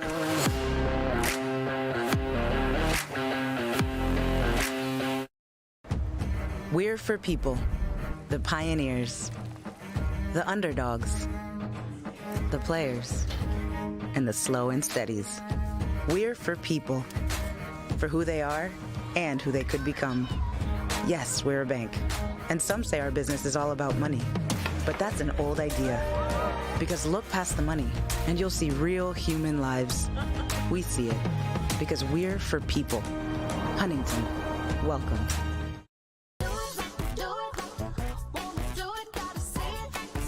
The perfect match. It's what so many of us are looking for. When it comes to getting a mortgage, how can you find the one that's perfect for you? Start at mortgagematchup.com. Because the only way to get a mortgage that's easier and more affordable is to find a local home loan expert first. Go to mortgagematchup.com today.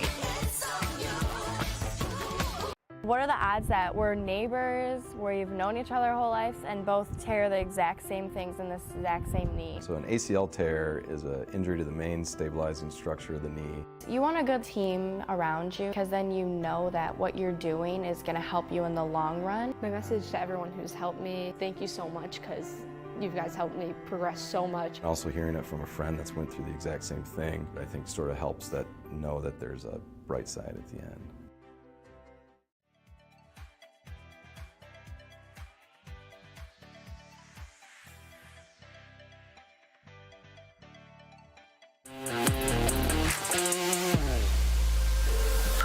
Top of the sixth.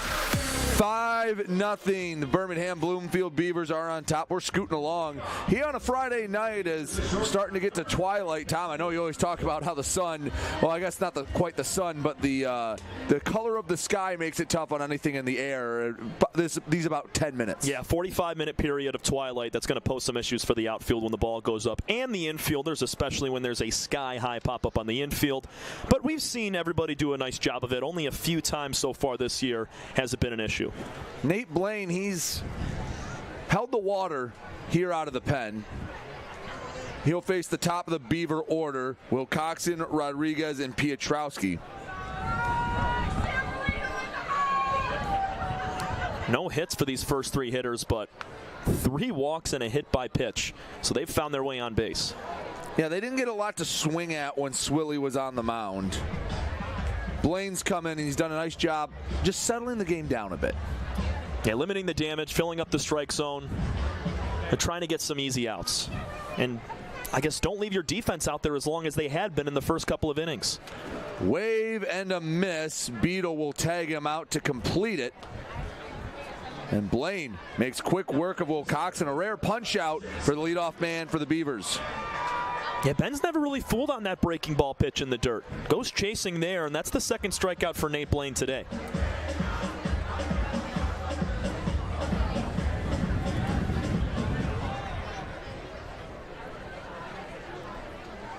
Chase Rodriguez to the plate. Showed bunt, pulled back, doesn't matter, called strike.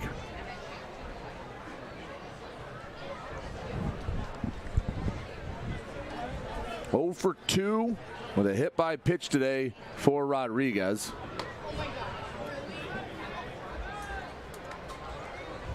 Does have an RBI and a run scored. So while no hits, he's done a little bit of everything else. Even if he's not 4 for 4 with a couple of home runs, he finds a way to be productive.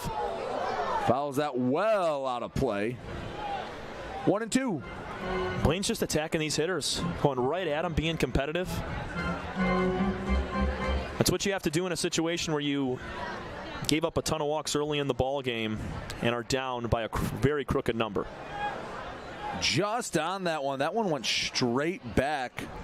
Backdoor breaking ball, and Rodriguez spoiled it. He was all over it, just a tad bit underneath. You can kind of tell what happens with a hitter by the trajectory of the baseball when it's fouled. If he hooks it, he's early. If it's down the opposite side, he's late. Fastball way up high. 92 from Blaine. That's near the higher end of what we've seen out of the fastball tonight. He's been 89-90. That's a good spot, especially working into his third full inning. Count goes full to Rodriguez. 5-0 Beavers here in the 6th. They put up 4 in the 3rd. They tacked on an extra in the 4th. And the Mammoths, they've been, well, a lot of swings and misses from them offensively. That one popped up, going to carry too far off the netting. No wiffle ball rules here. That'll drop in, and the at-bat will continue. Those were always the worst when you pop up in wiffle ball and it hit the top of the garage and someone's just waiting for it. Yeah, playing the elements. Yeah. You got to play. Everyone had their own different house rules. When we played outside, we used metal bats and tennis balls. Oh, good Lord. Yeah, we hit bombs. Yeah, a line drive probably gave you a black eye or two. I'd put it 3 houses down in their backyard far. Walk for Rodriguez. Yeah, I'm sure. Ever have to replace any windows with that setup? No. The really? tennis balls were, they didn't break. I was very surprised, especially our next door neighbors. We put it on their porch enough times, but did not Metal bat and tennis balls is a insane setup for that's not even wiffle ball. That's just baseball light. But we'd also have about a 40-foot pitcher's mound, so we'd be just chucking gas. And then if you made contact, that ball went a long way. How deep were your fences? Well, the woods, the trees were about 150 to 200 feet away. Okay, so you had, I was about to say. We had a home run limit. Line drive gets through from Piotrowski. Throw to second, not quite in time, but a heads-up play from Cedeno to try to get the lead man, and the Beavers are in business once again. Helped us out with our directional hitting, just like this one goes the opposite way for Piotrowski. He's finally on the board with a base hit today. It's very rare Piotrowski goes a day without a hit.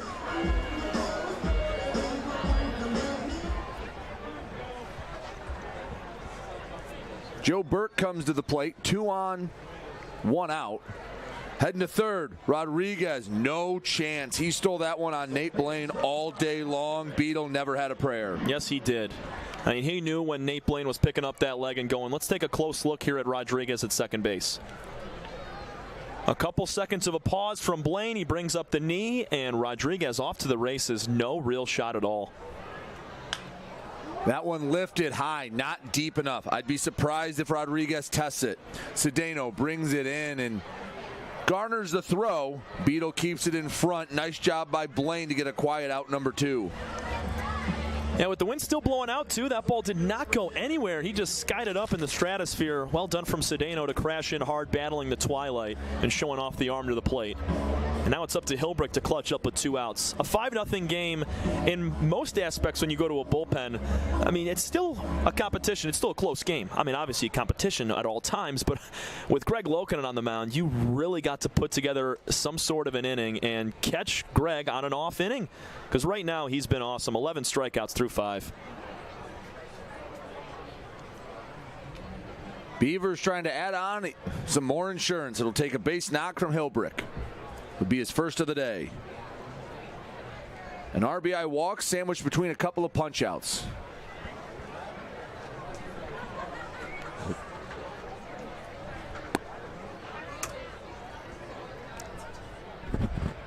Swing and a miss, and Hilbrick goes down swinging for the 3rd time today. The Beavers strand a pair. They still lead it 5-0 as we head to the bottom of the 6th.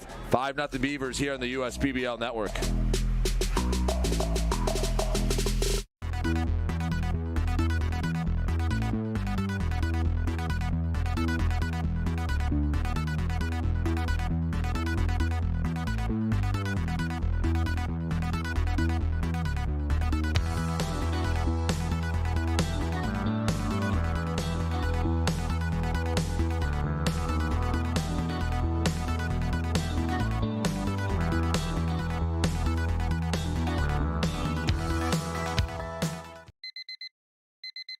Time doesn't heal all wounds. Hard work, perseverance. And we do. We're fighting cancer with proton therapy. And music therapy. We're turning back the clock on Parkinson's and outsmarting blood clots in seconds. Instead of days. Because this is her time. His time, your time. And it's time to show we can. Corewell Health.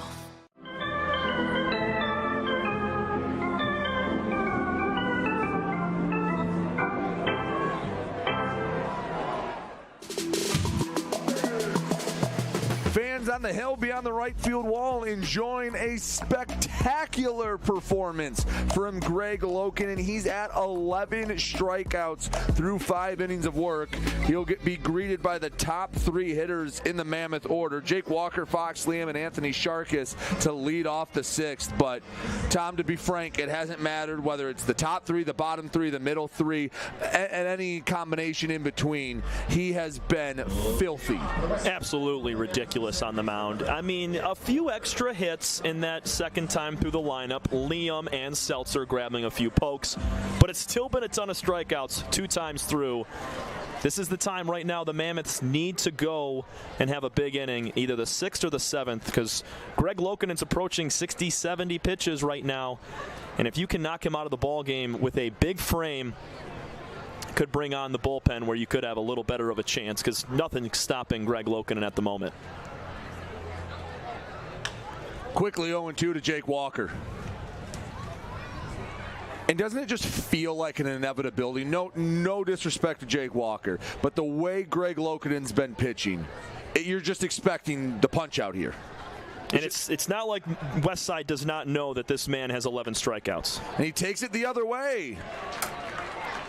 Have an extra helping a crow with that base knock, as that's the 4th hit surrendered by Loukinen as Fox Liam comes to the plate. And all singles as well. No extra base power today for Westside, which was a lot different from yesterday, where they had 3 home runs and 2 two-run doubles. They were poking the ball all over the park yesterday against the Hoppers.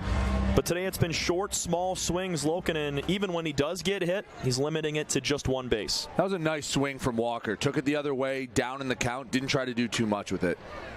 First pitch to Liam, misses upstairs, 1-0.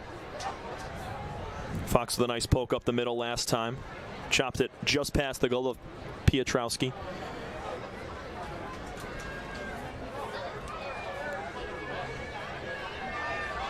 Throw over to first, easily back in standing Walker.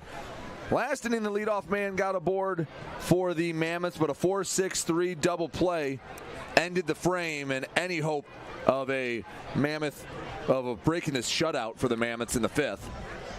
Here in the 6th, they trail 5-0. Ooh, Stevanovic stuck that one. Good eye. Good call by the home plate umpire. That one outside. Stevanovic was really selling it. No one buying. Yeah, great call right there. Just about 4 or 5 inches off. That one even further out.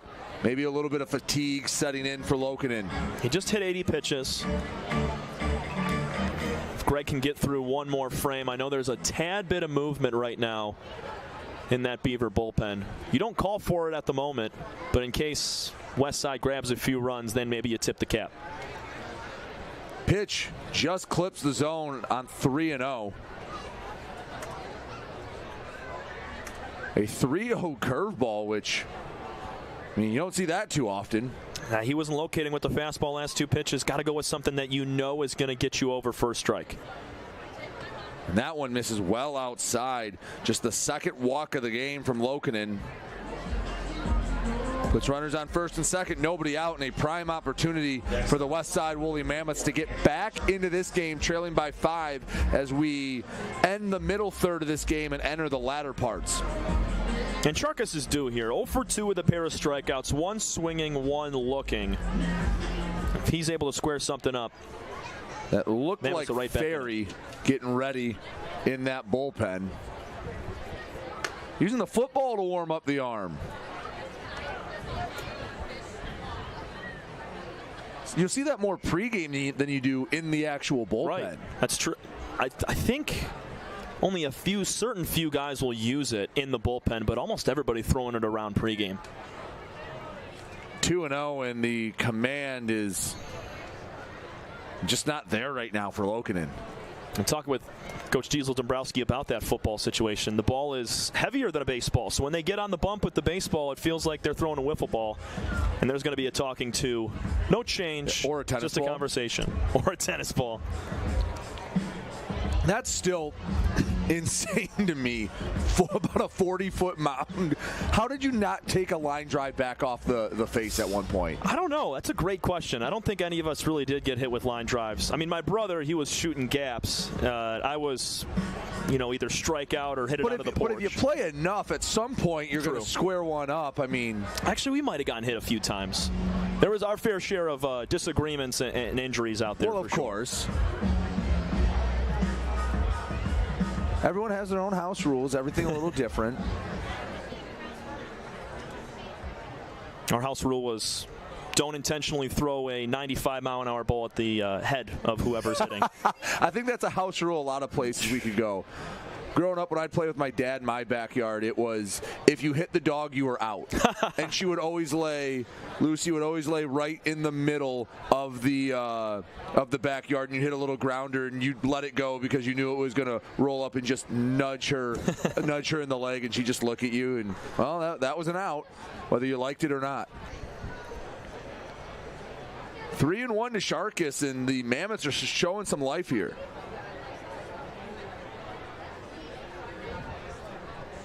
(3-1). Ball 4 and bases are loaded. And we'll see how quickly Ferry gets ready out in that pen. Loukinen's going to have to dig deep here.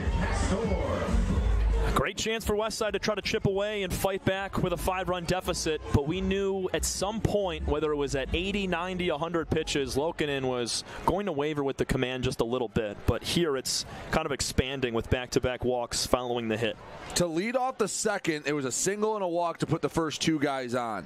That was the only time back-to-back batters reached for the Mammoths. The single and 2 walks, obviously. With that being said, the only time 3 consecutive batters have reached base safely. Pastor 0-1, 1-1.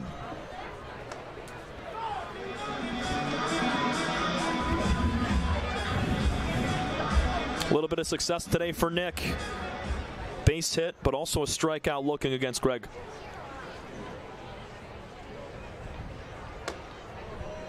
Just missed the outside part of the zone. Now that is away. Loukinen's been able to steal a strike or two. I mean, Stevanovic has helped there, but been a little lenient on the outer part of the plate. Usually you get those calls with a guy that's been in the league so long. Umpire is very familiar with his stuff. And that one, maybe a little outside, but not enough to get the ball 3 call. Loukinen gets the benefit of the doubt. He's looking for strikeout number 12. Bases loaded, nobody out. This would be a great time for it. The 2-2. Way too high, 88 at the eyes, and the count's full. I think he's going to give him some off-speed here. Has not located with the fastball the last 2. The slider hasn't hit in his last couple of pitches as well. Maybe a curveball from Greg on 3-2. Try to catch Pastor off balance, who takes a quick TO. I think he strategically waited a little longer for Loukinen to get back on the bump. Pastor icing him a little bit.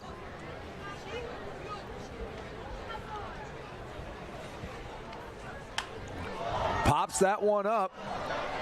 If it's fair, it's an infield fly. It hits off of Colotis' glove, and that's a foul ball, and we'll get another one. Well, sometimes I like when we foreshadow well. I don't like when it's something like that with Colotis. Lost it in the twilight. Yeah. It is that time of night when the ball can kind of play tricks on you, and it just traveled a little bit too far down near his shoulder. And Coach Dombrowski having a conversation here, basically asking about that infield fly rule. Now, you usually hear him say, infield fly if it's fair. Right, yes.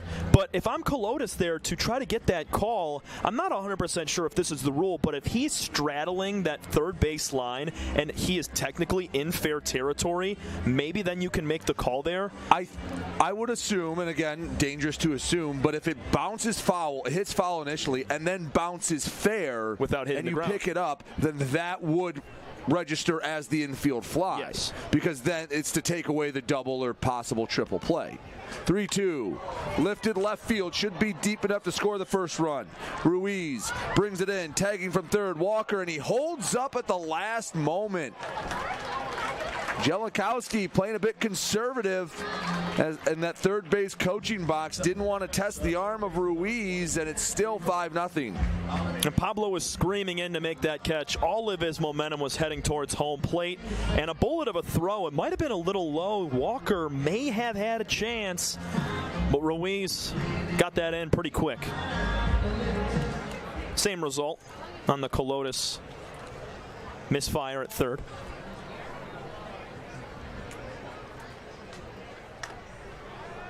First pitch foul from Zachary Weaver.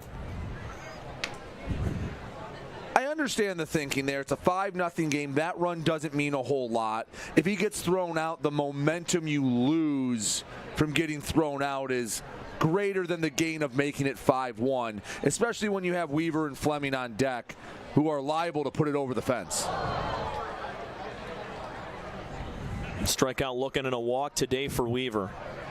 Went down on 3 pitches last time. Greg got him with a fastball on the inside corner. He's been working him away. Heading the count 0-2. Get back to that strikeout. Low and in. Easy take for Weaver. Hasn't had a strikeout since Beadle in the 5th inning. Walker led the inning off with an opposite field single. Liam walked. Sharkus walked, and Pastor, as you just saw, flied out to left. We're also looking at pitch number 99 from Greg Loukinen here. Uncharted territories for a lot of pitchers in this league. The 1-2. Swing and a miss. That's number 12. An even dozen for Greg Loukinen. And with that punch out, he is now 1 shy of the regular season record of 13. It's a record that has stood now for 8 years. Donnie Murray of the Utica Unicorns, all the way back in 2016, struck out a baker's dozen. If he can get Fleming on strikes, he can put his name on top with him. First pitch misses away, ball 1.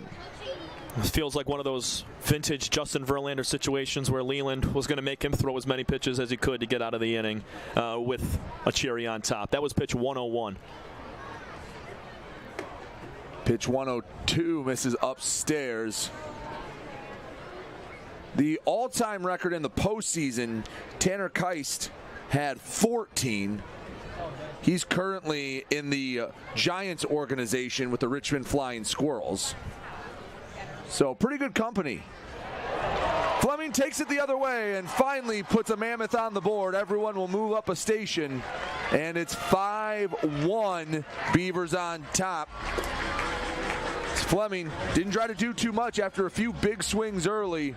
Goes the other way, and that will be the end of the day for Greg Loukinen. A fantastic outing.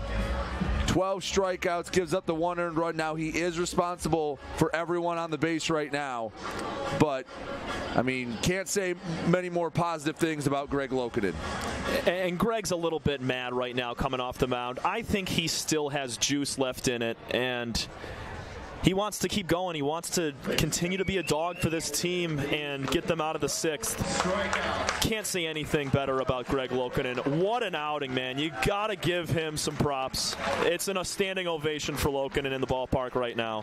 Yep, wow. The dugout coming out to meet Greg Loukinen, as that is a big sign of respect. One of the best outings we've seen all year. New arm on the mound, Sidney Ferry, when we come back. 5-1 Beavers on top here on the USPBL Network.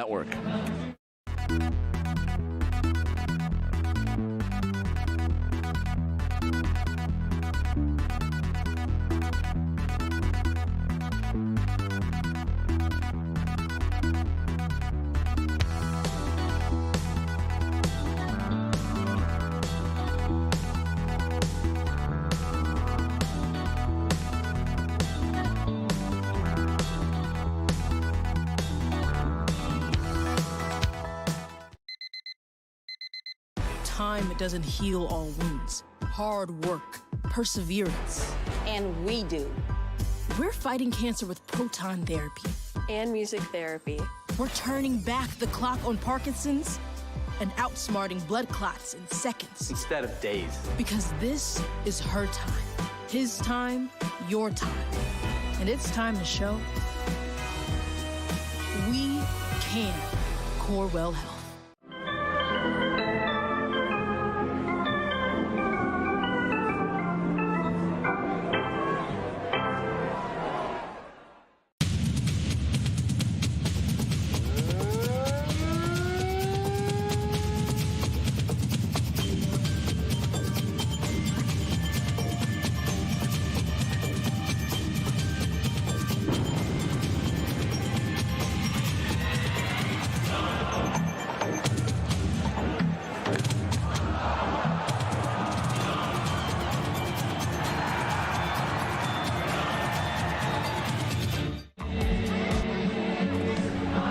Sidney Ferry takes the baton from Greg Loukinen, the 12 strikeouts, second most all time in USPBL regular season history. And Ferry, well, he's got to get out of a jam. Bases loaded and one away. And Colby Seltzer, he represents the game-tying run. One of the most dangerous hitters in the league currently in Seltzer. Well done from Drew Fleming. I know we didn't talk about it considering we had to highlight Loukinen, but, I mean, with 2 outs, you clutch up and go the opposite way to put your team on the board. Seltzer lifts the first one in the air. Burke ranging over, deep into foul ground, can't make the catch. Burke upset with himself. That's about as far in foul ground as you can go. That's probably a good 110, 120 feet from where he was standing at first base. Yeah, that was a marathon of a run right there. And he tried to make a hip-level side catch right there. Ball just kind of played an extra trick on him as it came on down.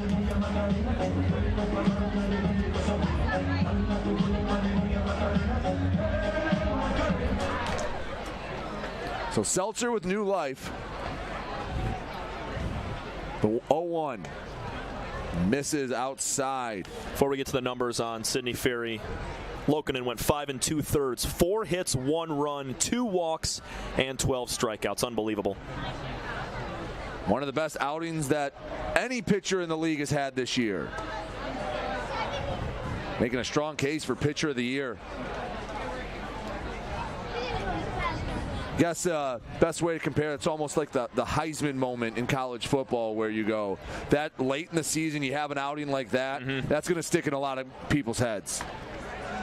2-2 to Seltzer. Ferry coming in with a 4-seamer, a slider, a curve, and the occasional changeup. Making his 10th appearance, 8th in relief. Just under 21 innings pitched this year. He struck out 19 and walked 2. Going to fill up the zone, but he's working a tough count here against Seltzer. The 2-2. Ground ball foul.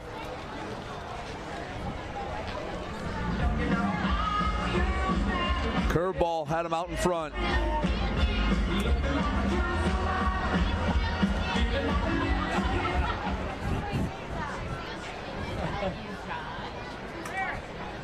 Two. Swinging a foul off the foot of Seltzer. We'll do the 2-2 once again. You know, it's probably in the back of a lot of people's minds. Colby Seltzer did hit a grand slam last night. Yes, he did. We talked about how many opportunities he got with the bases loaded. I mean, come last on now. night I was kind of poo-pooing it, saying like, no, you don't get a lot of opportunities. How many times you come up with the bases loaded? And Colby Seltzer, second time in as many nights. He jumped on the first pitch and went deep yesterday. He's got to work a tough 6th pitch here. And he's spoiling it. And this is a frustrating situation for a pitcher when you're just emptying the kitchen sink to a batter and nothing can find the back of the catcher's glove. Absolutely. Have Liam on third, Sharkus on second, Fleming on first. 1 run home in the inning. Is that one smacked to center field, but Rodriguez goes back and makes the catch and gets the Beavers out of the inning. 1 run comes in to score on the Fleming RBI single, but nothing more for the Westside Woolly Mammoths. We head to the 7th. 5-1 Beavers on top here on the USPBL Network.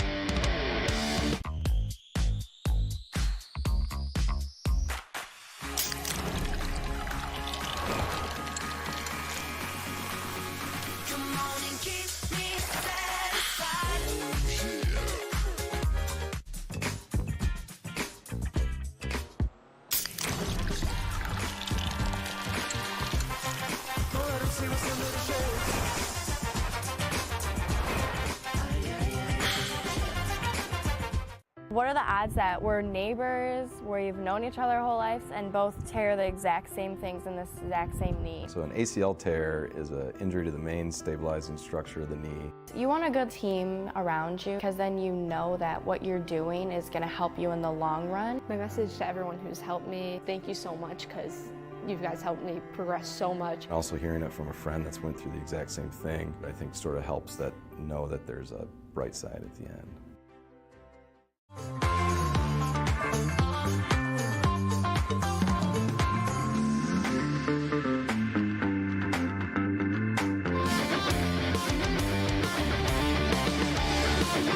5-1, Beavers on top.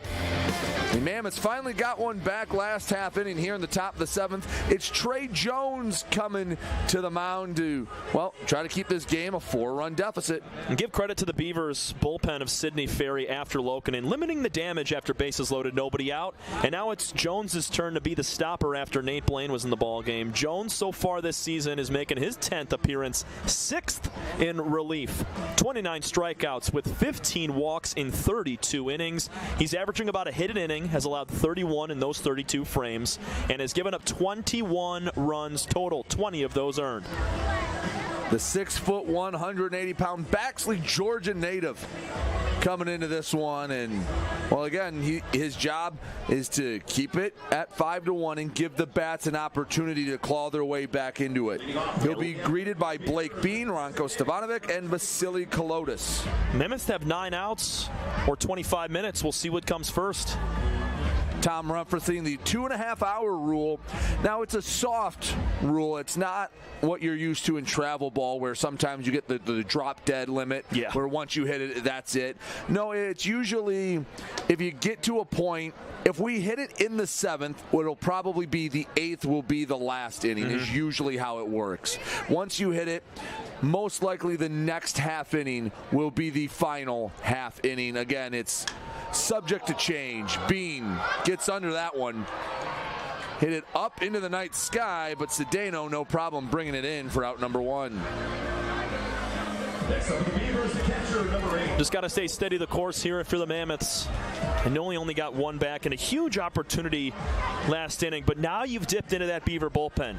Sidney Ferry is going to go back out for another inning. Brett Irwin is in the cards to throw. Jacob Pennington as well. So if you're able to chip away against a guy that is not Greg Loukinen, posting 12 strikeouts, you can have a little bit of optimism heading into the next inning. First pitch strike to Stevanovic.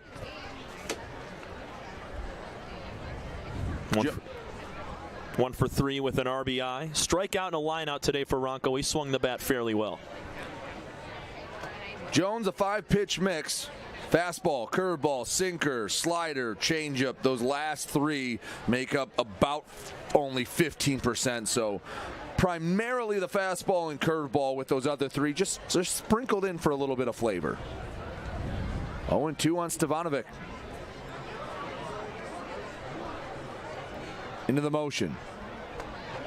Misses upstairs, 1-2.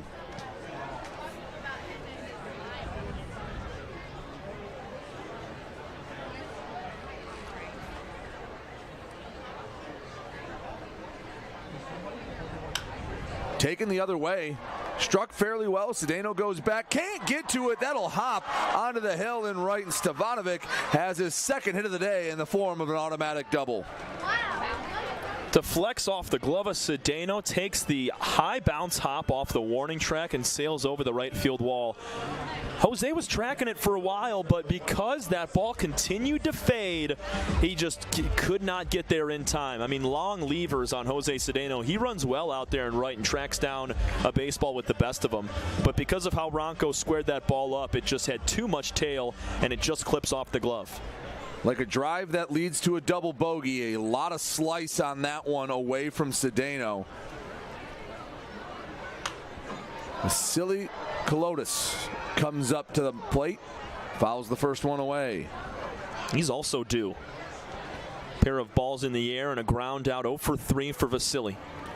Lined out hard back in his middle at bat. That one was in the 3rd.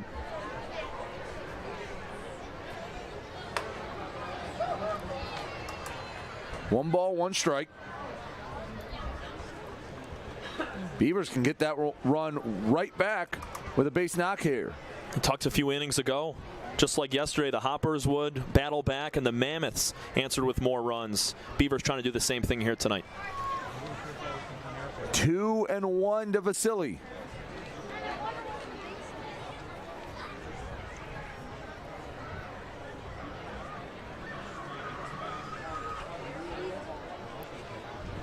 Two-one.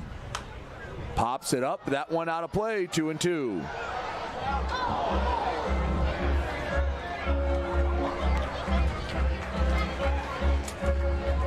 Even a ground ball to the right side here for Vasily is going to get the job done and get Ronco on to third.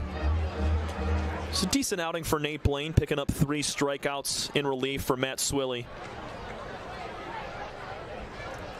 Did what we asked him to do, get the game back on track. Just 1 run allowed. Ground ball to the right side. Into the glove of Walker. Sidearms it. Vasily Kolotis bounces out, but Ranko Stevanovic moves up to third. And that works even better when the hitter coming up is 2 for 3 with a base hit and a double. Pablo Ruiz has been sweet today at the plate, having success in his first 2 at-bats, and now he gets another challenge in Trey Jones to face him.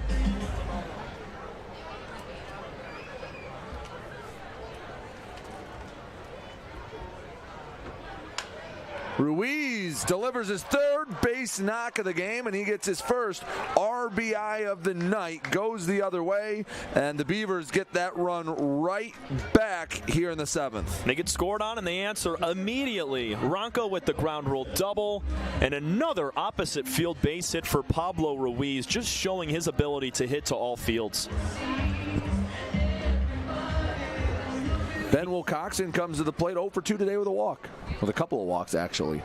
Pablo's feeling good over there at first. There he goes. Why not add a stolen base to the mantle of stats he has tonight? So he has 3 hits, a double, 2 runs scored, an RBI, a stolen base, and a partridge in a pear tree. Yeah, have a day, big fella. That's awesome. Especially coming out of a 9 spot, too. Don't expect him to stay there all too long. Part of the reason why the Beavers are having the success they're having. You're getting that production. That's what you saw when the Mammoths are going well. That's what they're doing. They're hitting in all 9 spots when the Diamond Hoppers were just killing it earlier in the year. That's what they were doing 1 through 9. And now the Beavers have done a 180 on their season. And guys like Pablo are a big reason for that. And the Beavers coming into today were averaging 4 runs per game. About a month and a half ago, that number was at 1.5, maybe closer to 2.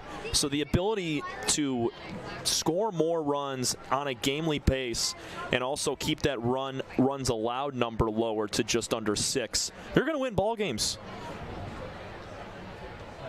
1-2. Swing and a miss. Back-to-back punch-outs for Ben Wilcoxon. 1 run comes in to score on the Pablo Ruiz RBI single. 6-1 Beavers as we take it to stretch time here on the USPBL Network. 7th inning stretch brought to you by Genesis Credit Union.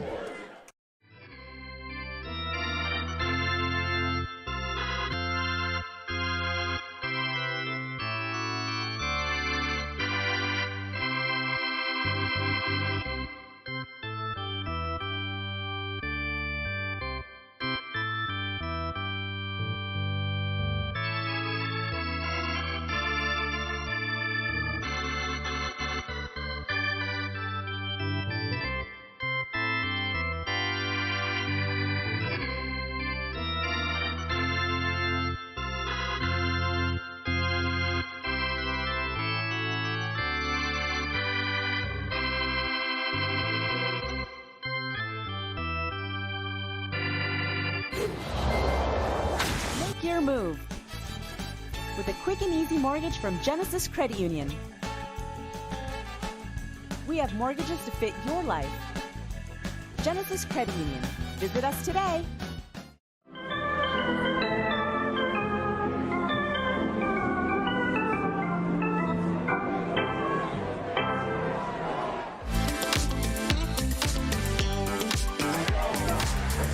Bottom of the 7th.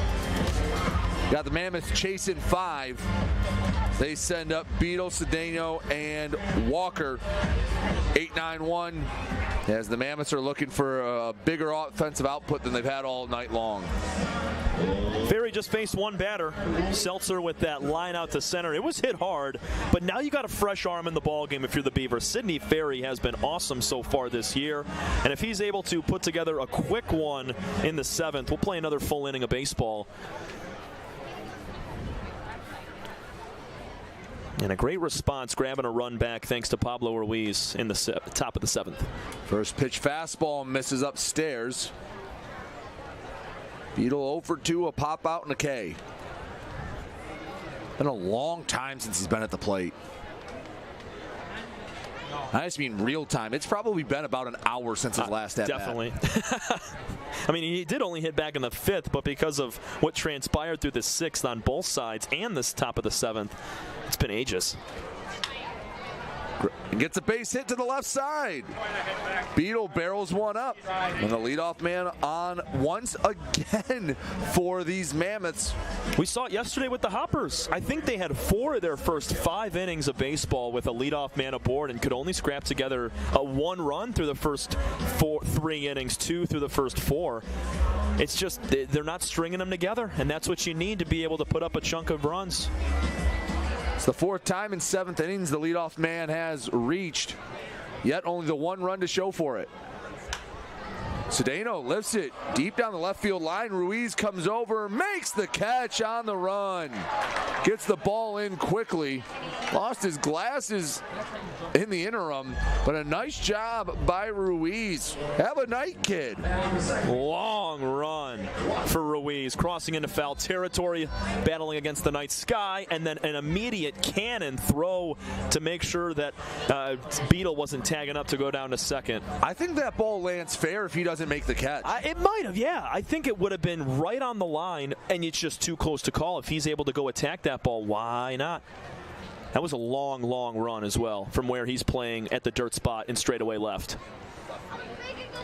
You're right, because he is well off the line. It might have been close to 90 feet because he is in left, probably in line with second base. There you see it. That's a long run. He's not hugging the line. He had to take a perfect route to that one. And quickly 0-2 on Jake Walker.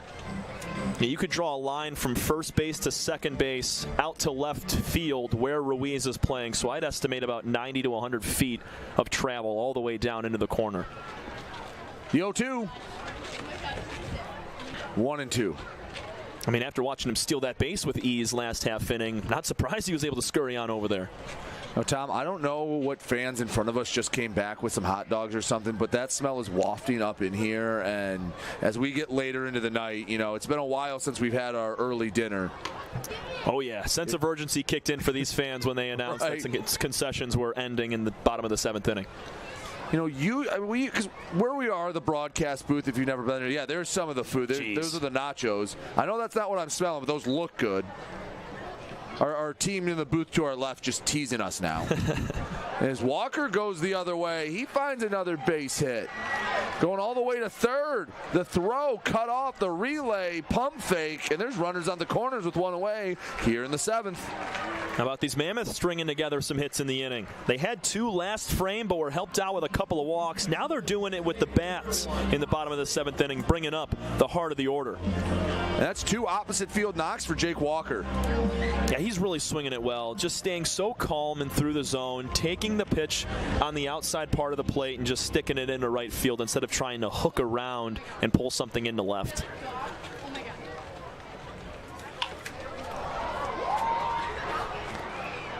Fly ball to right, brought in, tagging from third and scoring is Zach Beetle. 6-2 Beavers on top. It's good enough there from Liam. Didn't get all of it, obviously. Caught it on the handle just a little bit as he hit it to semi-deep right field, but it's enough to get the job done. Beetle scores after his leadoff hit, and scrapping away are these Mammoths, but they're going to need a lot more, especially late in this ball game, and the Beavers continuing to answer on offense when the Mammoths post a run. Anthony Sharkus to the plate. You have to put a ball in play. 2 strikeouts and a walk. 1 strikeout looking, 1 strikeout swinging.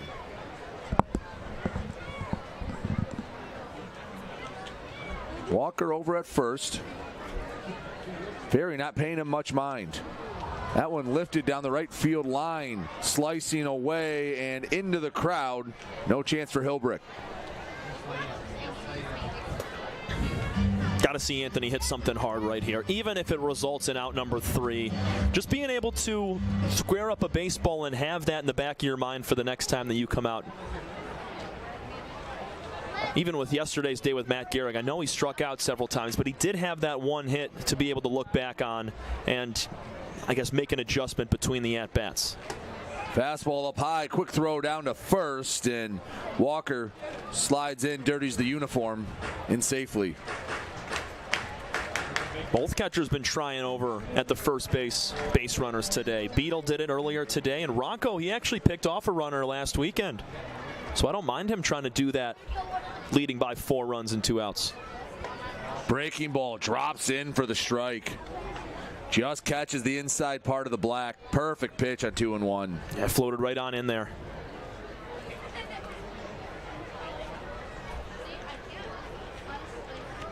Two. Misses up high and sneaking over to second, Walker. He'll get credit for the stolen base. That stolen base is brought to you by Huntington Bank.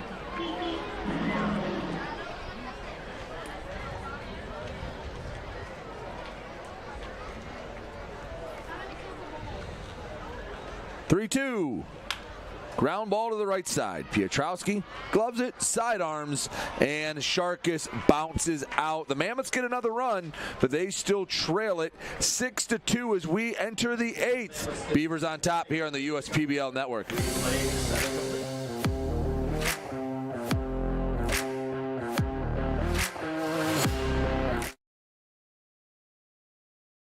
I'm Anthony Tomey, CEO of Tomey Group, and we're one of the largest Jimmy John franchisees in the country. With 50 Jimmy Johns and over 700 employees, it's a challenge to manage operations. What could possibly go wrong with owning 50 Jimmy Johns? People don't show up, equipment fail, run out of bread, no tomatoes, we need onions. Many different things can happen. Tryon allows us to really focus on the food and the operations of the restaurant. And that's why we rely on Tryon. You can always rely on Tryon.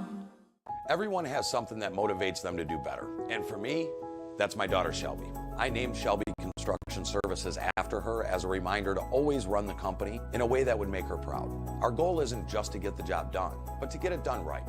And that means making sure every customer has a 5-star experience. I think how a company treats you is just as important as the finished product. My daughter wouldn't have it any other way. Call 833-6-SHELBY. That's 833-6-SHELBY.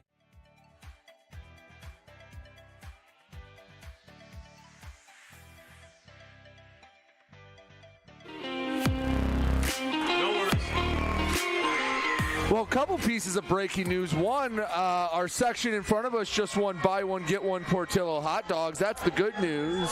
And the other news is the 2.5-hour rule has been enacted. So this will be the final inning here in the 8th. Again, once we hit 2.5 hours, this will be the last inning of play. Words come down. So this is the last chance for the Beavers to get a little bit of insurance. And the Mammoths, it's do or die for them in the bottom half of this inning. Beavers got a man in the bullpen, likely to move on from Sidney Ferry and put another arm in there. Let's see if Trey Jones can replicate last inning. I know he did give up a run, but he did strike out one and get some weak contact. Chase Rodriguez comes to the plate. First pitch misses, ball 1.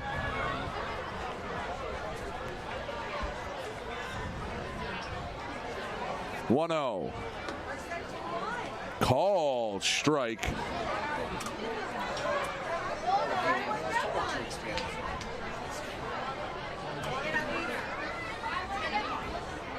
One. 2 balls, 1 strike. Working away to Rodriguez. Doesn't have a hit today. It has a walk, an RBI, and a stolen base, and a run scored.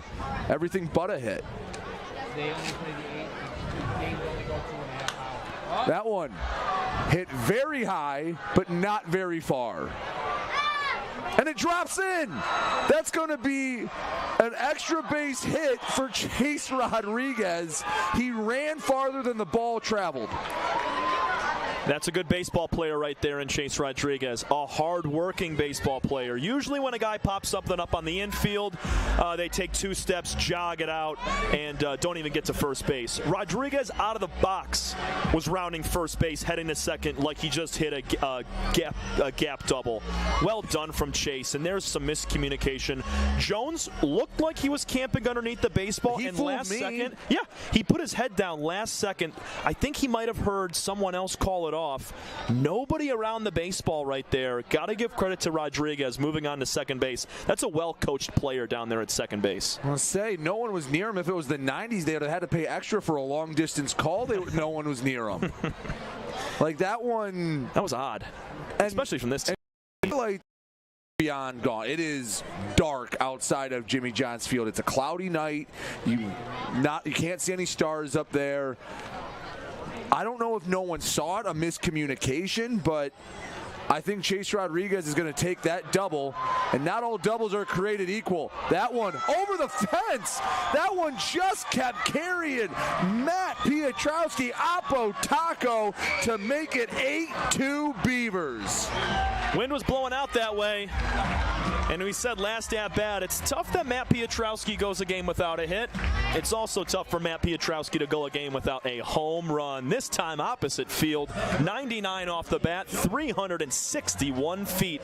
That ball was middle. And Piotrowski tacks on 2 more.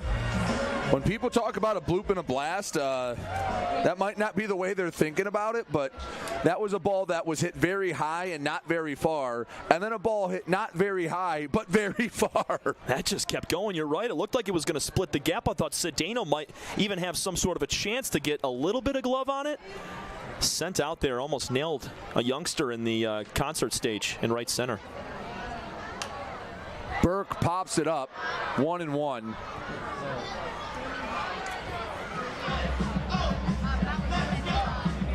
The Beavers, they have been belting the ball all over the place tonight. 8 runs on 10 hits. First long ball for either side. Almost had one early in the game.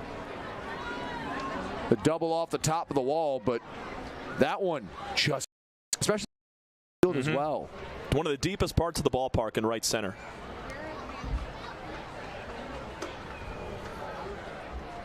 Three and 1 to Joe Burke. And the Mammoths do have someone warming up in the pen.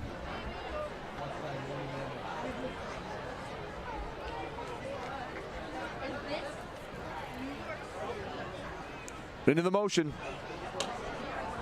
That was a fastball down Main Street. Surprised Burke didn't go after that one on 3-1. Hitters count. Up by 6 runs, let it fly. Yeah, if you're not looking for that one, what are you looking for? Oh, he'll take the walk. 3rd one of the day, wow. OBP loves that. Next up, the right fielder, number 10, Ray Hilbrick. Ray Hilbrick comes to the plate. Might call this.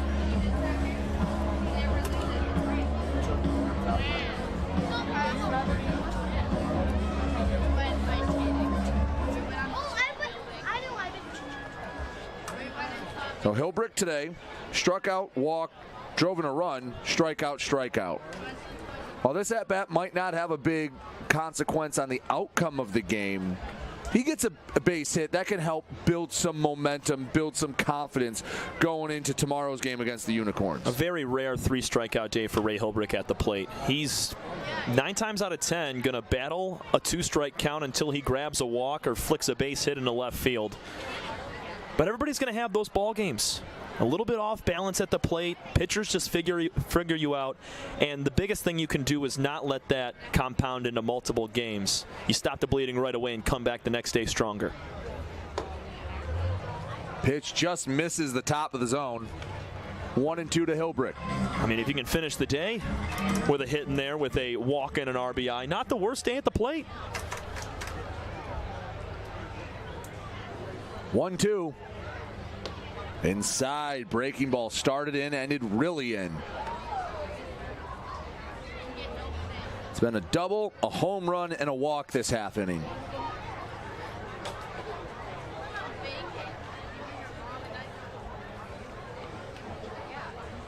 Swing and a foul tip.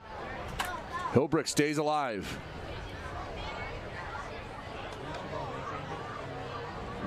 It's been really fun to watch these Beavers grow. I know we harped on it early in the ball game, but just the change in the offensive production, just the overall outlook of the ball club.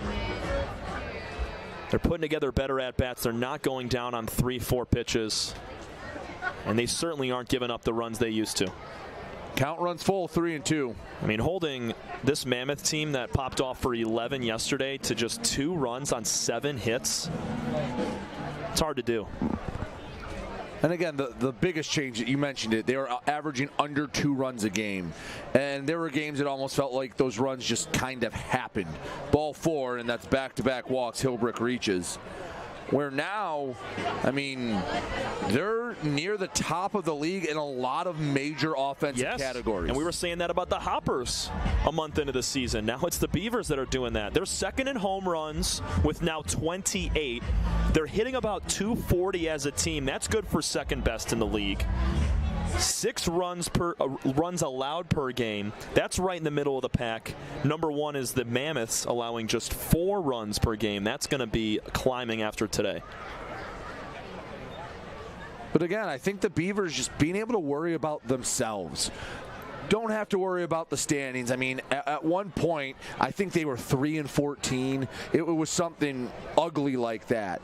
They found some new blood, and again, big credit to those guys that had to work through the muck, had to work through all the bad times and keep their heads up, because when they got the new crop in, they were able to help usher them in and found some new bats, found some new arms, and now, again, it's going to take a pretty strong finish. They're going to have to win about 9 of 12 down the stretch if they want to not be in that quarterfinal game.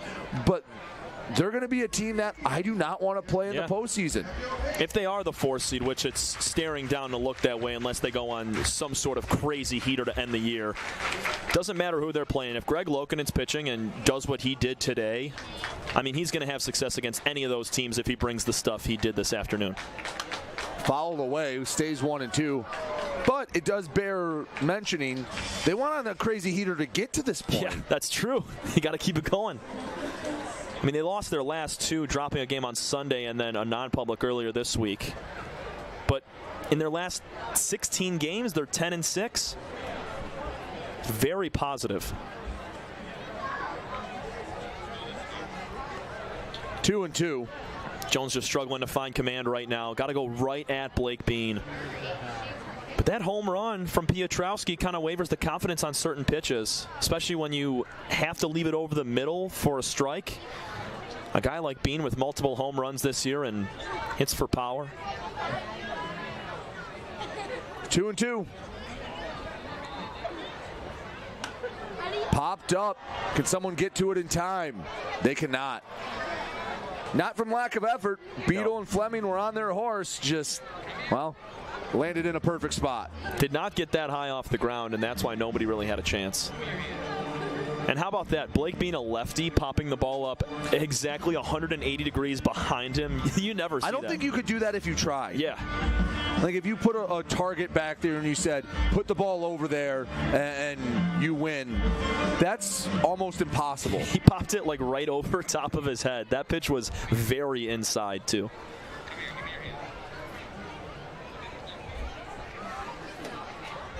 Bean takes the timeout.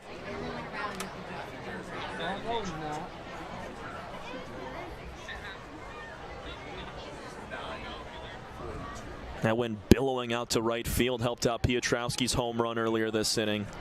Bean could get in on the action. Yeah. We'll know when everyone else is announcing it. We'll find out. 2-2. 3-2.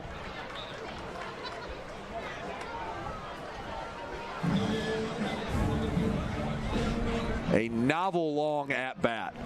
If Bean can just put something in the air semi-deep to right, I guarantee it's getting out of here. Yeah, that wind is pushing hard.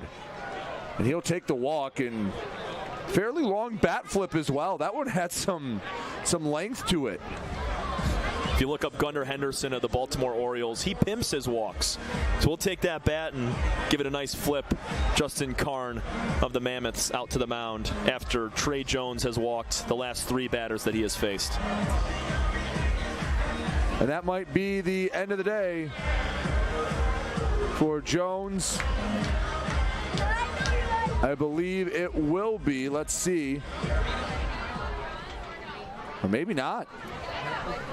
Usually Jellikowski makes the changes, but I thought in a 8-2 ball game here, they just send out Karn to turn the ball over. But it looks like Jones going to stay in the game right now. No one's warming up in Penn. There were people warming up. I just assumed they came to the dugout. Right, they were done warming up. Yeah, that they were good. They were warm. They were hot, ready to go. And this might be hey, you're in it. Get out of it. And this is something we never see from Trey Jones. This is a guy that has won pitcher of the week in the USPBL earlier this season. And coming in, he had 30 strikeouts and just 15 walks. So doubling up his walk to strikeout ratio in the positive side with the strikeouts. But right here, things just unfolding. A double, a home run. Well, it was a miscommunication double from Chase Rodriguez. But Piotrowski's home run. And then ever since that big swing, he just has not found the zone, approaching 45 pitches. 8 runs on 10 hits for Birmingham Bloomfield, and that's still with the walks that came from Swilly and now Jones. The difference a day can make, because a night ago the Mammoths were on the giving end of the beatdown, and tonight they're on the receiving. And they were helped out with the walks as well from Eastside yesterday. That's what led to a good chunk of runs late in the game. So I know I said that the Beavers can't worry about the standings and everything, but I can. I'm up in the booth. I'm not in that clubhouse. So I can talk about the fact that if they win this game, they are 3 games back of the Diamond Hoppers. Excuse me, they'd be 3 games back of the Diamond Hoppers, 3.5 of the Unicorns. If they beat the Unicorns tomorrow, if they parlay this into a perfect weekend, that would put them at 2.5 back of both the Diamond Hoppers and the Unicorns, with about 9-ish games left, 9 to 10, depending on if they can find some time to make up some postponed games from earlier in the season. But if you get to that point, if you end the weekend and you're 3 or less games behind, it's not an easy climb, but it's a doable one. Because someone's going to win between the Unicorns and the Diamond Hoppers on Sunday. And that's going to help them out. Right, that's going to help and hurt them. Yeah. But take it one game at a time. You can't win the rest of your games tonight, but man, I would be a little nervous if I was the Unicorns or the Hoppers. Ball lifted high, fairly deep into right field. No tag at third from Burke, and that's out number 1. Jones finally gets that first out after 5 batters reach. That was still hit fairly hard from Ronco. He's been working that right center gap, right field all day long. Good day from Ronco if that's it for him. 2 for 5, a ground rule double, and an RBI single. And also the Utica Unicorns scoreboard watching a little bit. They'll only be 2 games back of first place with a Mammoth loss tonight. Vasily Kalutis strikes 1. Center field. Pastor going back, makes the catch near the track, more than deep enough to score Burke. So an RBI sac fly for Vasily, and add another one to the total. 9-2, Beavers on top. I know it was a good swing, but Nick Pastor tracking that baseball down. And that was roped from Vasily Kalutis. And Pastor is one of, if not the best center fielder in the entire league from his range and ability to see the baseball off the bat. So a couple of flyouts, put 2 away for Pablo Ruiz.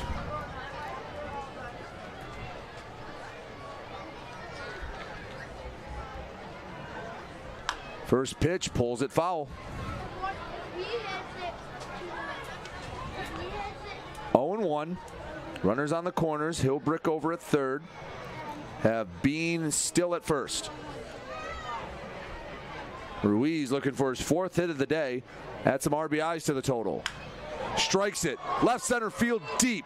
That one bounces over the wall, and that will actually cost Pablo an RBI.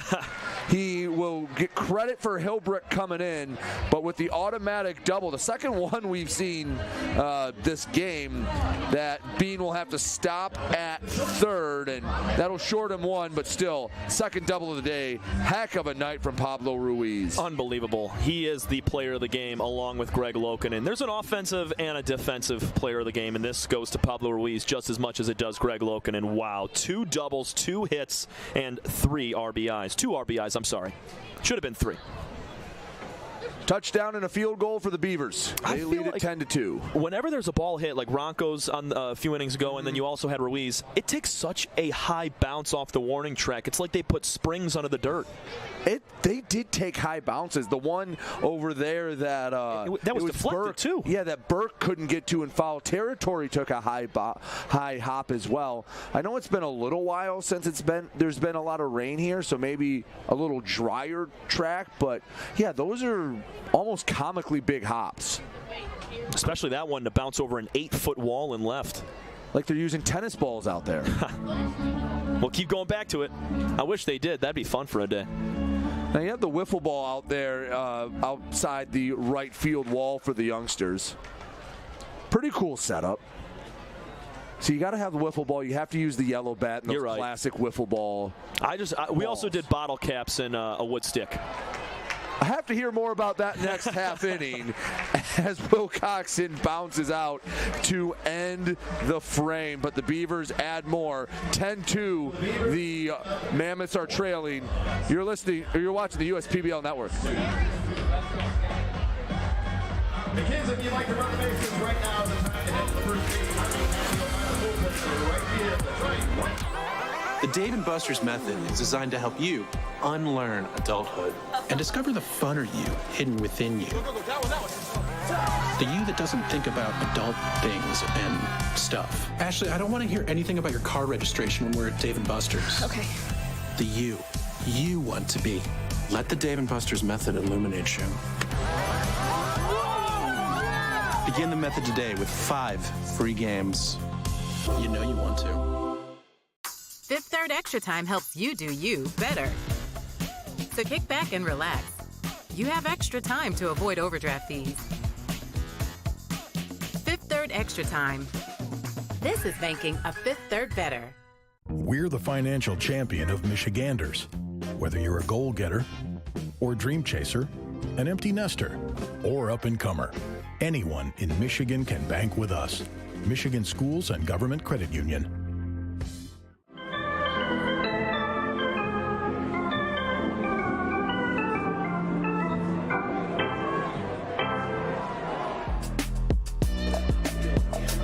Back here on the USPBL Network, 10-2 Beavers on top. Pastor, Weaver, Fleming to face Sidney Ferry.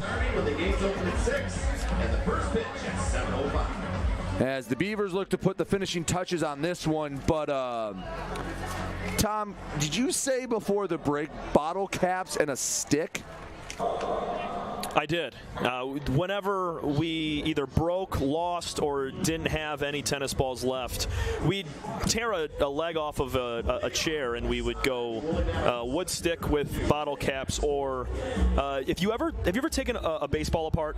You ever take the laces off and you have that small core? It was like it's a kind of a bouncy core because we loved hitting the ball far, so it was nice and bouncy, and we'd use that with a wood stick. Did you grow up in like the 2000s or the 1900s? Because that is that is the most like old story. Like back in the day, we used to get a bottle cap and a stick, and we'd go play in the alley in Brooklyn.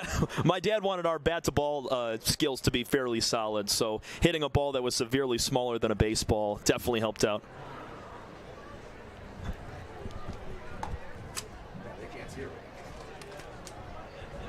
Two and one to pass. So I mean, the Mammoths need to push 8 runs across. It's a tall task here, but yeah, you know, I would get creative too. But usually, I don't think I've ever used a bottle cap.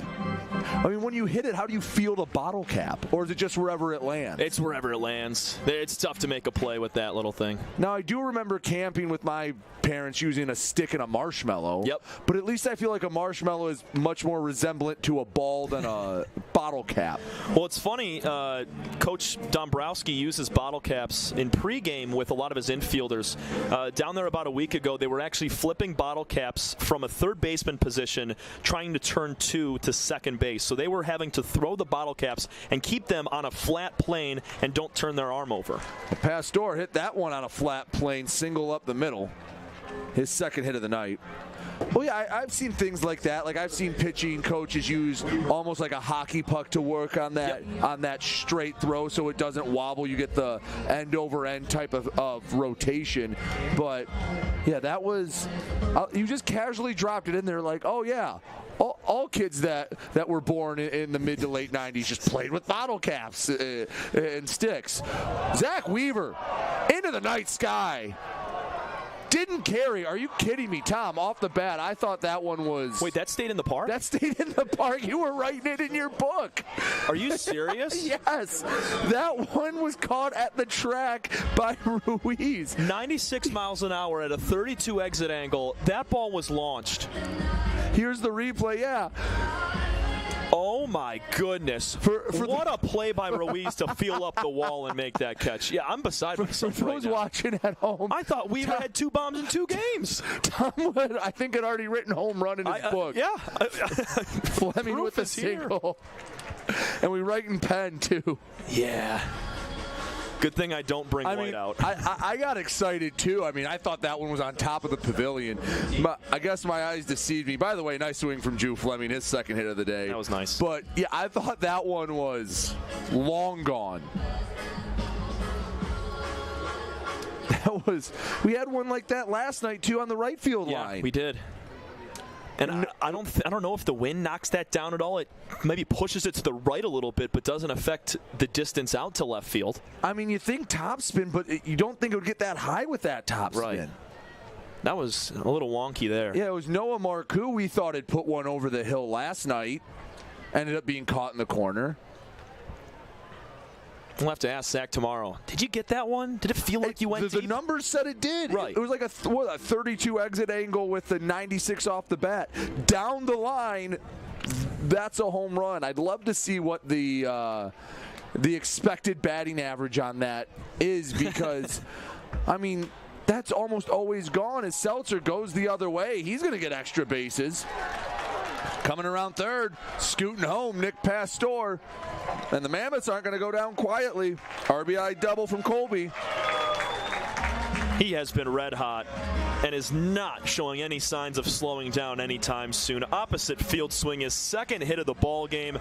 That is his 8th RBI in the last 2 days.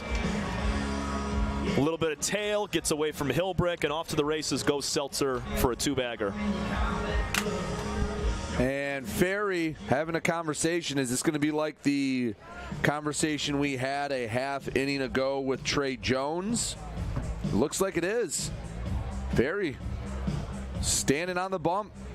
Gonna let him work through this. Very short leash for this this meeting as our home plate umpire is already out to break it up. Brett Irwin warming up for the Beavers.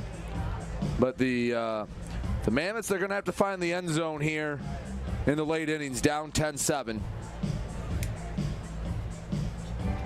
Zach Beadle singled later, scored his last time up.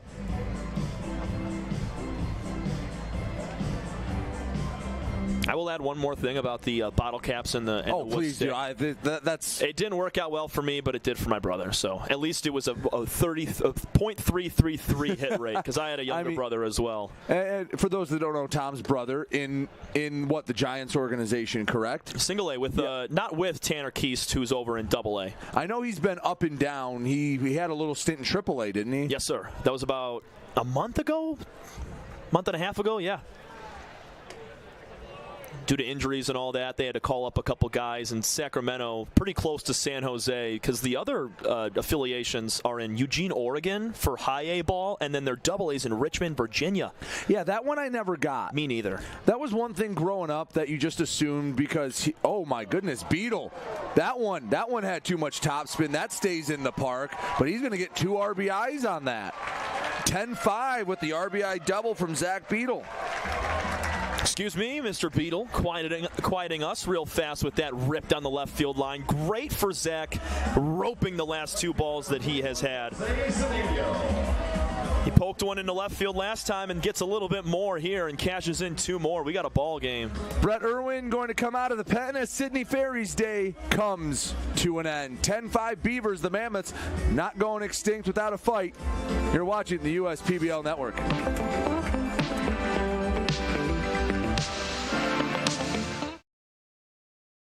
We build roads, bridges, wind farms, and pipelines, schools to skyscrapers. Our members create monuments. We operate. We're the operators and mechanics behind the advanced heavy machines that move Michigan forward. We maintain boilers and HVAC. Our members run the complex heating and cooling systems that we all depend on.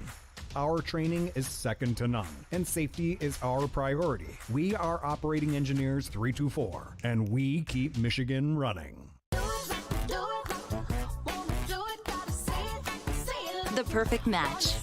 It's what so many of us are looking for.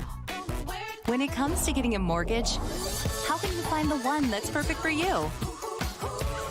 Start at mortgagematchup.com. Because the only way to get a mortgage that's easier and more affordable is to find a local home loan expert first. Go to mortgagematchup.com today.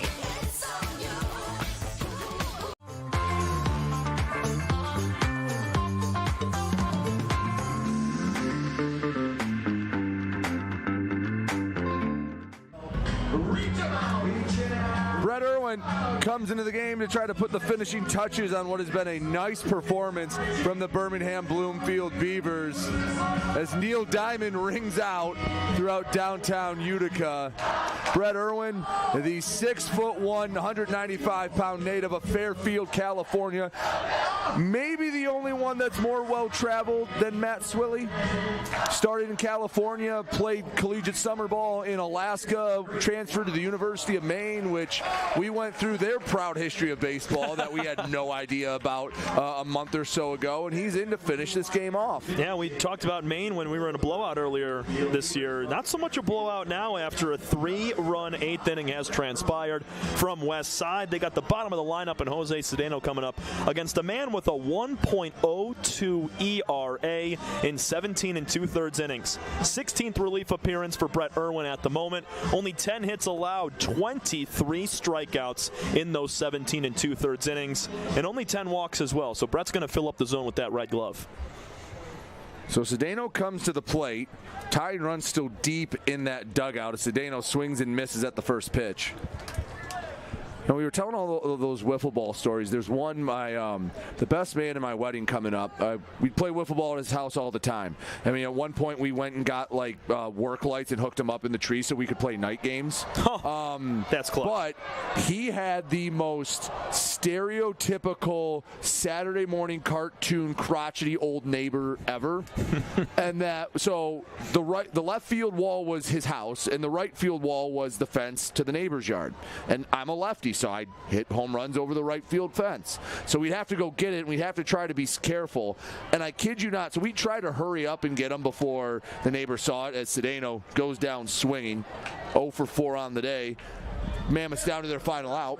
But these plastic wiffle balls that can't weigh more than like 2 ounces, we'd go to get them, and one time, I kid you not, I think his wife, it was one of the old people over there, goes, "Stop hitting the balls over here, you're denting the lawn."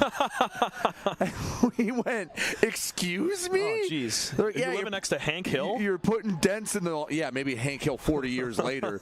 I'm like, dent, like, of all the things you can say, of just, if you could have just said, "Hey, I don't want you running on my lawn," fine, but you're denting it was the reasoning they gave of why they didn't want it. And now Walker 0-2 down to their final out, but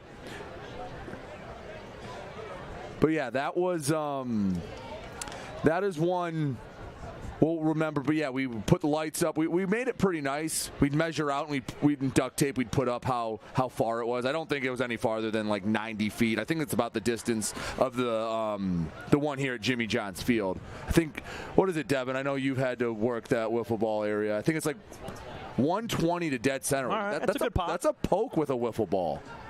The 1-2, swing and a miss, and Brett Irwin makes quick work out of the pen. Strikeout, and the Beavers get the 10-5 win. The Mammoths turned on the offense just a little too late. But Greg Loukinen, 12 strikeouts. Heck of a day from Pablo Ruiz out of the 9 spot. 4 hits, 2 doubles, couple RBIs. Just an overall solid performance from the Beavers. It was. When they needed a big win to continue to climb back in the standings, they get one. They score early in the third with 4, chip away with 1 more in the 4th and 7th, and another big inning in the 8th after a few walks and a Matt Piotrowski home run. But the star of the show, it's a 1A, 1B. The 1A goes to Greg Loukinen, nearly tying the USPBL record of 13 strikeouts. He had 12. And Pablo Ruiz, man, tracked down a nice ball in left field late in the game, was 4 for 5 with a pair of doubles and 2 RBIs. All right, Tom, as we wrap this one up, any final thoughts for this one as we get ready for the Beavers and the Unicorns tomorrow? Just a single game on Saturday, and we will get that one started about 6:45 for a 7:05 first pitch. Mammoths just got to stay consistent. We've talked about it all day long. If they play their brand of baseball, most days they're going to come out on the winning side. It just was not their day against the crafty Loukinen. And the Beavers continue to ride those hot hands. They're going to have Dyson Johnson on the bump tomorrow. Beavers get the 10-5 win on a Firework Friday festivities, and we will see you tomorrow night. For Tom Cavanaugh, I've been Brady Beaton. For everyone that made that broadcast possible in the booth to my left, we appreciate it. There you see executive producer David Forrest, director Christian Jackson, Dom Minchella on graphics, and Shane Sellers working the camera. Thank you to all those, and thank you for letting us be a part of your Friday night. Again, tomorrow we have the Beavers and the Unicorns, but for tonight, that'll do it. 10-5 Beavers wins. Thanks for watching. Hope you all have a safe and wonderful night.